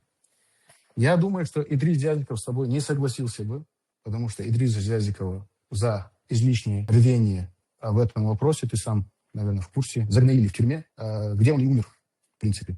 В Гродненской тюрьме он умер в 1938 году. То есть я говорю о том, что вот если берем элиту ингушей, которая интегрирована в систему, не радикальная, не Кинь, не другие какие-то Эмират Кавказ, а партийный работник Идрис Зязиков был убит фактически в тюрьме, если я не ошибаюсь, вместе с женой. То есть вместе с женой его посадили. Идрис умер. С женой что случилось, я точно не знаю. Вот. Это пример того, что бывает с людьми, которые в рамках имеющегося закона пытаются вернуть пригородный район. Поэтому, имея вот такие вот страницы истории, кстати говоря, хорошую метафору привел Исаак Адзоев, который сказал, переворачивая страницы истории ингушского народа, которая одна другой тяжелее. Это прямая метафора. То есть каждый раз становилось хуже. Ситуация усугублялась. И апогеем стала депортация. После депортации следующим пиком насилия стал 92 год. Кстати говоря, когда мы хотели его вернуть, этот пригородный район, опять же опираясь на закон о реабилитации репрессированного народа. То есть это не был беспредел. Просто-напросто мы посчитали, что здесь мы можем немножко надавить на власть, и нам показали, что рабам негоже хозяев ставить неудобное положение, создавая народные дружины территориальной обороны вразрез федеральному закону. В принципе, все на данный момент. Может, есть у вас какие-то другие вопросы друг к другу? Острые, желательно. Я могу еще добавить то, что сейчас вспомнил просто, то, что говорил Тимур. Он сказал, что мы сами себя превратили в токсичную организацию. Но я не соглашусь с Тимуром. Почему? Никаких фактически активностей серьезных не было у КИН после ее создания, кроме декларирования идеи о независимом государстве. Мы никому не угрожали, никакие теракты не устраивали, даже с точки зрения российского законодательства. Мы просто декларировали. Декларацию, которую мы провозгласили, абсолютно нормальный документ, в котором нет никаких больших таких шашек, как говорится, мы там не махали. Но в январе 2024 года Минюст России объявляет Комитет ингушской независимости иностранным агентом. Сразу же через 2 месяца или 3 месяца нас объявляют нежелательной организацией. И тут же через месяц объявляют нас, вносят нас в этот перечень Росфинмониторинга как террористов и экстремистов. А потом уже в ноябре, в конце уже 2024 года, уже прокуратура внесла нас в список террористов и экстремистов. Поэтому это ответ на вопрос, который говорил Тимур, что если бы, может быть, как ему кажется, была бы другая ситуация, Ким был бы, может быть, более осмотрителен в своих заявлениях или в своей работе, то на нас не было бы таких гонений, как сейчас. Мне так показалось, может быть, я неправильно понял Тимура. Ну, в принципе, так и есть. Я имею в виду, что изначально, войдя в такое поле противостояния, вы себя обрезали от аудитории в том числе. Поэтому... Какое такое противостояние? Ну, когда ты говоришь, например, даже декларацию такую делаешь, это декларация враждебности, правильно? И плюс в тех условиях, плюс там есть еще много моментов, которые понятно, почему так трактуются. Ну, Тимур, ответь на вопрос. Да. Ты признаешь легитимность власти Российской Федерации на территории Алачи? Для тебя она легитимна? Ну, власть ты имеешь в виду, Калиматов, глава Ингушетии ты имеешь в виду. Вот это? И в том числе он. Ну, что значит, признаю я ее или нет? Это факт. Ну, признаешь ли ты саму власть? Вот мы не признаем. Ну, я признаю, что там, есть... Я признаю то, что есть Республика Ингушетия. У нее есть глава плохой, хороший, вот такой. Есть там народное собрание, пускай оно не избирается. Очень много проблем. Ну, а в остальном признаю, конечно. Нет, в чем выражается? Ты признаешь легитимность власти или ты факт признаешь? Просто чуть-чуть не понял я. Вот я у тебя отобрал автомобиль. Ну, это... И тебя спрашивают, ты признаешь, что это автомобиль Ансарова? Ты говоришь, я признаю, что это у него автомобиль, но я не признаю, что он его. Нет, это я считаю одно и то же. Я, естественно, признаю, потому что это есть... означает. Это и есть одно и то же. Смотри, Тимур, подожди секунду. Очень важный момент. Признание легитимности власти сегодня на территории Ингушетии – это де-факто признание того, что ингушский народ выбрал эту власть над собой, и она легитимна. Правильно я понимаю? То есть это народные представители. Калиматов и вся вот эта джаз-банда, которая в Магасе сидит, это легитимные представители, избранные народом. Правильно? Они, конечно, не избранные, мы же понимаем это. А как они могут быть, если не избраны по демократической системе, легитимными? Но, тем не менее, в свете той ситуации, которая есть... Подожди, если они не выбраны, по какой ситуации? По праве сильного? Ну, официально это, сейчас ты же знаешь, как это делается, порядок. Президент представляет 3 кандидатуры. Нет, можно завтра порядок, что... Нет, завтра можно закон Дышла, его можно переписать. Нет, вот здесь говорится вот этот порядок мнение. Они сохраняют, но мы понимаем, что это фикция, этот порядок. Мы понимаем, что народное собрание... Если это фикция... Вот, если это фикция, как оно может быть легитимным? Просто объясни. Легитимная фикция называется. Да, новое слово юриспруденции. Ну, так она работает. Здесь она не работает, Тимур. Хочешь принимай, хочешь не принимай. Нет, мы же сейчас не говорим о каких-то юридических терминах. Мы говорим о твоем мнении. Либо ты признаешь ее, либо ты признаешь ее фикцией. Ты сейчас говоришь, она фикция, но я ее признаю. Я ее признаю легитимность, потому что у республики должен быть легитимный руководитель, органы власти и так далее. Потому что даже если там со всеми этими изъянами, подтасовками, тем не менее у нас должна быть вот эта структура власти и должно быть развитие. Вот эти все факторы... Тимур, должна быть... Зачем ты говоришь «должна быть»? Должна быть, чтобы вот кто-то был другой там. Я сейчас говорю, если парламент не избран народом, если глава не избран народом, согласно Конституции ингушской Конституции, не избран глава, не избран парламент, нет представителей власти, ты сам сказал, это фикция. Как она может быть одновременно легитимной? Просто объясни. Смотри, формально все происходит, то есть они избираются, но мы понимаем, что люди не ходят. У нас аполитичное сейчас население, оно нигде не участвует. Но формально это все происходит. Эти выборы, вот они Нет, сейчас... формально, Тимур, происходило то, что нам запрещали намаз делать. Формально раскулачивание происходило, у людей отбирали. Если в законе завтра пропишут, что мы должны челобитную отбивать каждое утро по 3 раза, ты скажешь, что, ну, формально закон соблюден, так ты скажешь или что? Ну, это сейчас Заново уже запрещать детали. намаз Дело в делать. том, что И ты пока есть скажешь, ну, это республика... формально. Нет, есть красные линии, смотри, сейчас красные линии есть и с той стороны, и с этой стороны есть. И Нет, та красные сторона это линии, это не понимает. красная линия, когда лишили тебя права избирать над собой хотя бы парламент, хотя бы что-то. Мы сейчас, смотри, мы сейчас не говорим с шариатской точки зрения. С шариатской точки зрения это абсолютная чушь, то, что мы сейчас обсуждаем. Мы сейчас говорим просто о той системе, в которой мы находимся, ну, народ находится. Ты в рамках этой системы несоблюдение своих же законов, которые они установили, или игра с этими законами. То есть завтра они вчера главу убрали, потом Конституционный суд упразднили, потом выборы отменили. Завтра вообще отменят республику, скажут, больше нет республики, это губерния, называется там по-другому как-то, не знаю. И дальше мы будем обсуждать, ну, рамки же соблюдены государственные. Я тебя спрашиваю, легитимно ли это? Отмена ингушского государства, если все рамки конституционные будут соблюдены, это будет легитимно? Упразднение Нет, республики поэтому я тебе Ингушетия. говорю, есть красные линии, в том числе вот эта государственность, какая бы Но она ты ни же была. понимаешь, что это субъективная вещь, красные линии. Для тебя красная линия – это когда, допустим, для кого-то красная линия, когда его на колени ставят, а для кого-то красная линия, когда, там, не знаю, ему зарплату не выдали, он готов на колени стать. Ты Разве же нет? понимаешь общественный резонанс, который то есть в обществе есть вот эти красные линии, неофициально начерченные, что вот наша республика, она должна быть. То, что Калиматов там или сегодня... А что они могут сделать?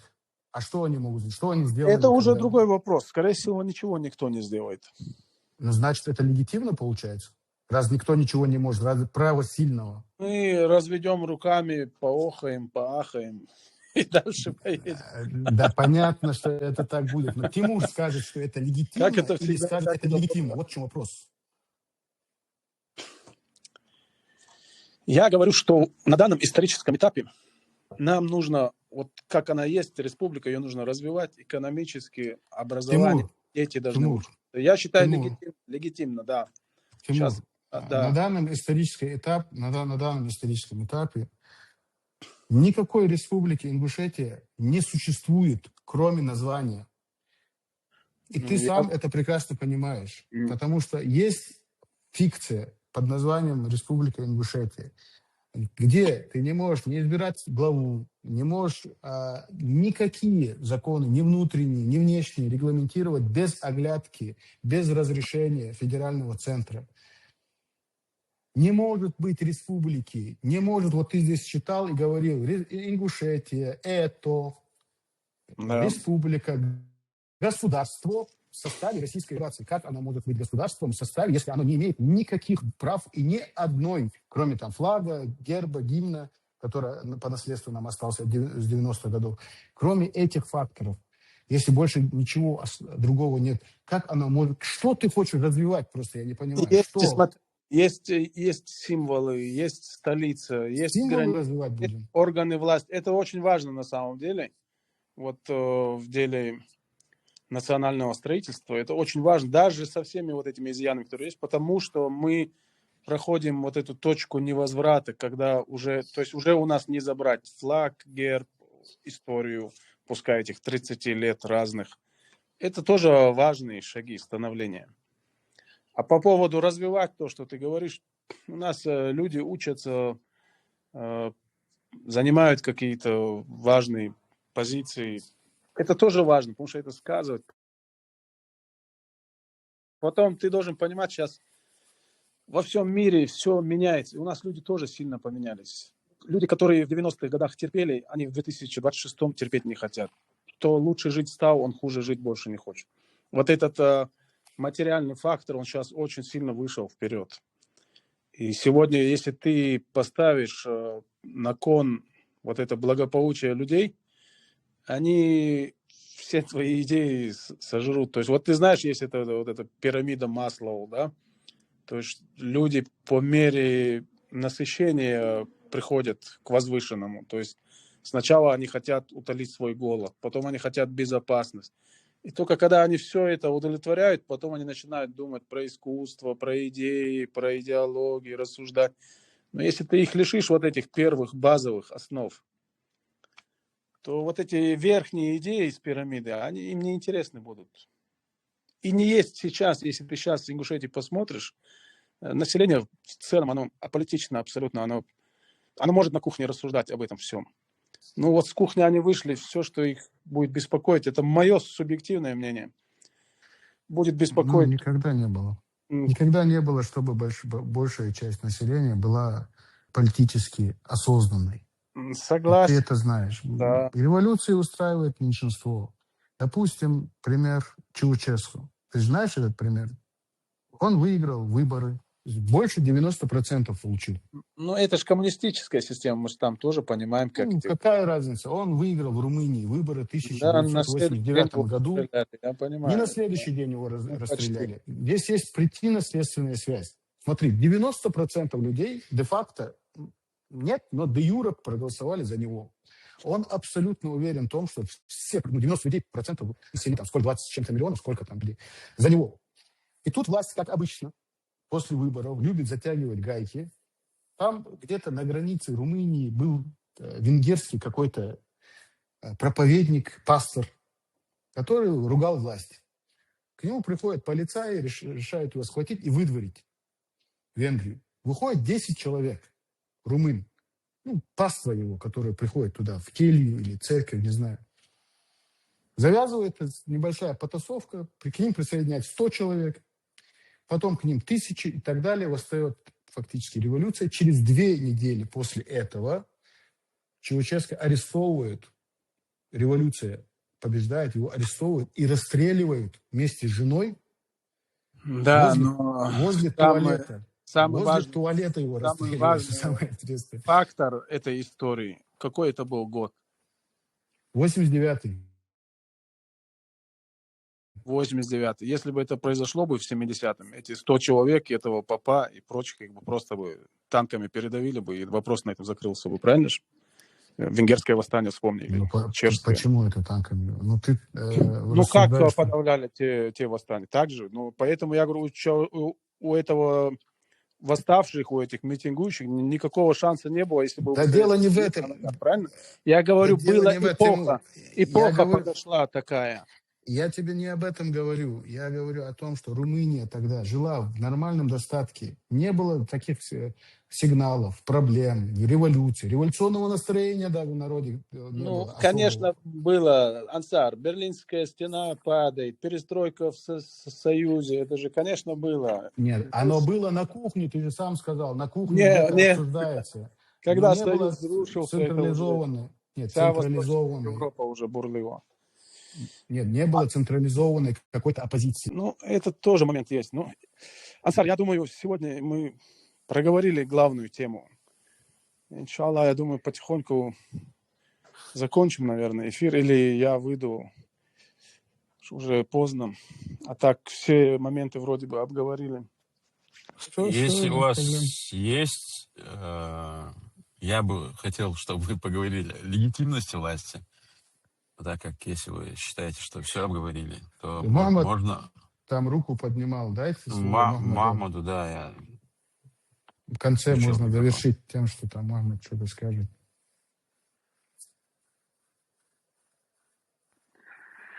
Делдо, я уже забыл, что я хотел спросить. Просто, вот мне знаешь, что интересно? Вот я вспомнил. Вот если мы говорим о легитимности, то сегодня в Европе плюс-минус 100 тысяч ингушей, да? Будет, если так, по всей Европе, еще США туда плюсануть. Я думаю, не будет. Сколько, ты думаешь, будет ингушей? Ну, я думаю, в Европе 20 тысяч, наверное. Не, ну если только в Норвегии 6 тысяч, а мы про Бельгию не говорим. 80 тысяч примерно официально считается за рубежом. За рубежом это вместе с Казахстаном и Россией? Да. Нет, без России, без России. В Без России России. считается около 100-150 тысяч. В Европе, я думаю, 80 тысяч, цифра вполне себе такая. Ну, грубо говоря, вот эти люди, которые находятся в Европе, если они проведут выборы какого-то ингушского парламента, этот парламент будет более легитимным, чем тот, который у нас дома. у парламента, как и у любого какого-то органа, должна быть территория и население. Если ты имеешь в виду виртуальное какое-то государство, наверное, Нет, да, без если территории нет. если сегодня нет, тут не виртуальности делать. Сегодня Россия нас лишила права выбирать президента, да? То есть фактически тот назначенец, которого прислали, гауляйтер, завтра на его место могут прислать из Кремля табуретку. И сказать, вот табуретка. И наш парламент проголосует даже за табуретку. Разве нет? Будет ли Не. хуже от этого? Вот в чем вопрос. Да, вот. Вопрос в том, что табуретка может быть гораздо лучше президентом, чем те, которых они присылают. Но вопрос не в этом. Для меня просто вопрос легитимности заключается в том, что если мы считаем себя нацией и народом, да, то не мы первые, кто проходим через этот путь оккупации. Это будет легитимная табуретка. Легитимная табуретка, абсолютно. Но от нее, по крайней мере, никакого вреда не будет. И у табуретки не будет родственников табуретов, других там, Гудригич, которые... Но вопрос в том, что мы здесь, сегодня, те, кто находится в эмиграции, имеем больше свободы, чем те, которые находятся в оккупации. Для меня как бы это вопрос основной, потому что здесь мы можем, ингуши, проголосовать, выбрать из своей среды хоть тебя, хоть меня, хоть Ансара, кого угодно, Абу Саид, кого угодно можем выбрать президентом. Вот для меня это принципиально, что мы свободные люди и сами можем себе выбрать того, кто будет управлять. И пускай даже сегодня он не будет находиться на территории Ингушетии, для меня он все равно будет более легитимным человеком, чем тот, которого там прислала Москва и сказала, вот вам. Мы видим, до какого издевательства дошли над Дагестаном. И мы видим результат этого издевательства. Ну, я считаю, что как бы вот на этом как бы вопрос для оккупации. В оккупации мы находимся или нет, для меня закрыт. Потому что народ, который находится в оккупации, лишен права выбирать себе власть. Это самое главное право. Самое первое право для такой внутренней государственной самоорганизации. Если сегодня Москва решила забрать у нас это право, и мы это право защитить не смогли, и мы сегодня лишены его, и мы сегодня находимся на каком-то эрзац-политическом строе, который там якобы существует, который готов голосовать за что угодно, что скажут с Москвы, тогда нет для меня вопроса легитимности. Это республика тогда просто на картоне существует. Все эти символы, они тоже картонные, соответственно. И все. Согласны? Ну, ты знаешь мое мнение, что мы 100% согласны. Ну, мы, имеется в виду, те, кто согласны.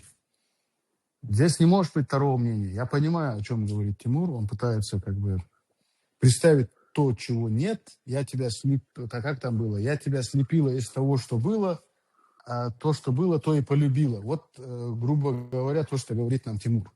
Но мы говорим, что это не работает. Оно никогда не заработает. Невозможно оживить труп. Сколько хочешь, можешь искусственное дыхание делать, но все уже. Констатация, врач уже сказал, пульса нет, Тимур, пульса нет. Это прискорбно, это обидно, неприятно, но факт остается фактом. Пациент Либо мы будем мертв. дальше будем делать вид, что он все еще жив, там, разговаривать с ним, как маньяк был в Америке, который трупы доставал, сажал их, разговаривал с ними. И так мы можем дальше делать, но вонь, она от нее несет бесполезность 100%, абсолютный баллах. Разложение. Да, разложение полное. Реабилитировать как-то, не вдохнешь ты в него в жизнь. Я больше скажу. Этот проект, на самом деле, на стадии его зачатия был мертворожденный. Республика Ингушетия была уже рождена мертвой. Как бы мы этого не хотели, как бы мы сегодня не пытались там Бимбулата вознести, других акторов. Но это так. Не получилось у них то, что они хотели сделать. Ингушский ход не прошел. Ингушский ход ди,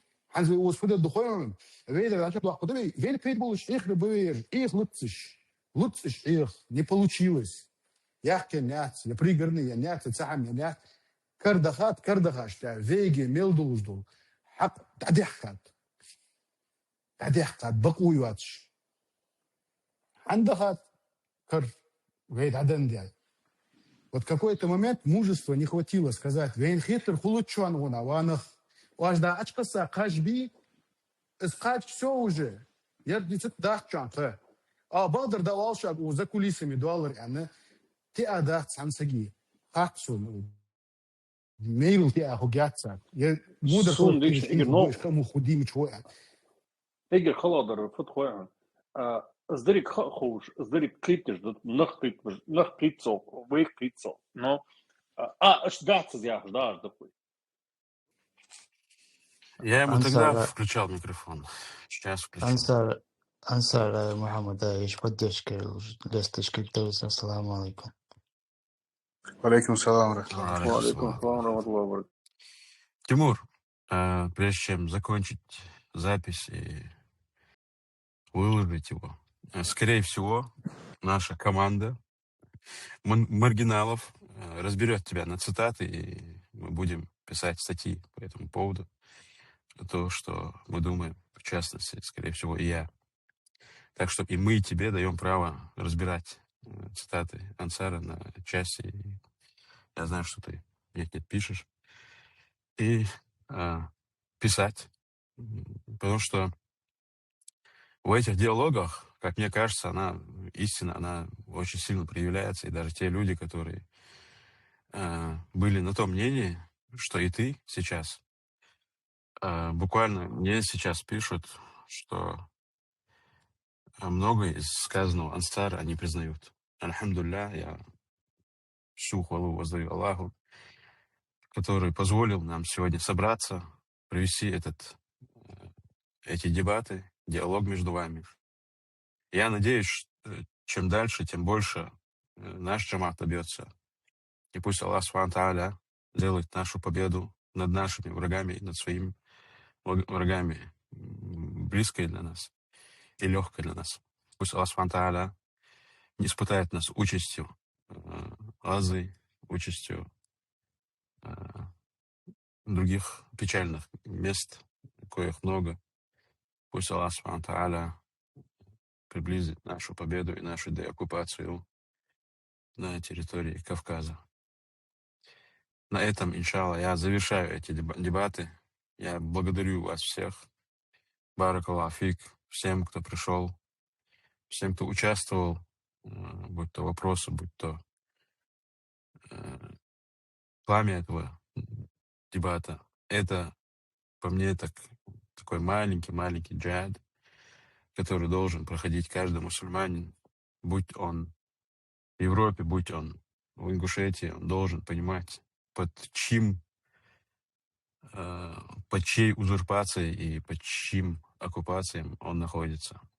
И наша цель нашего джамаата — выявить это и дать народу вот эту вот пищу для размышления. Ассаламу алейкум ва рахматуллахи ва баракатух. وعليكم السلام ورحمة الله وبركاته.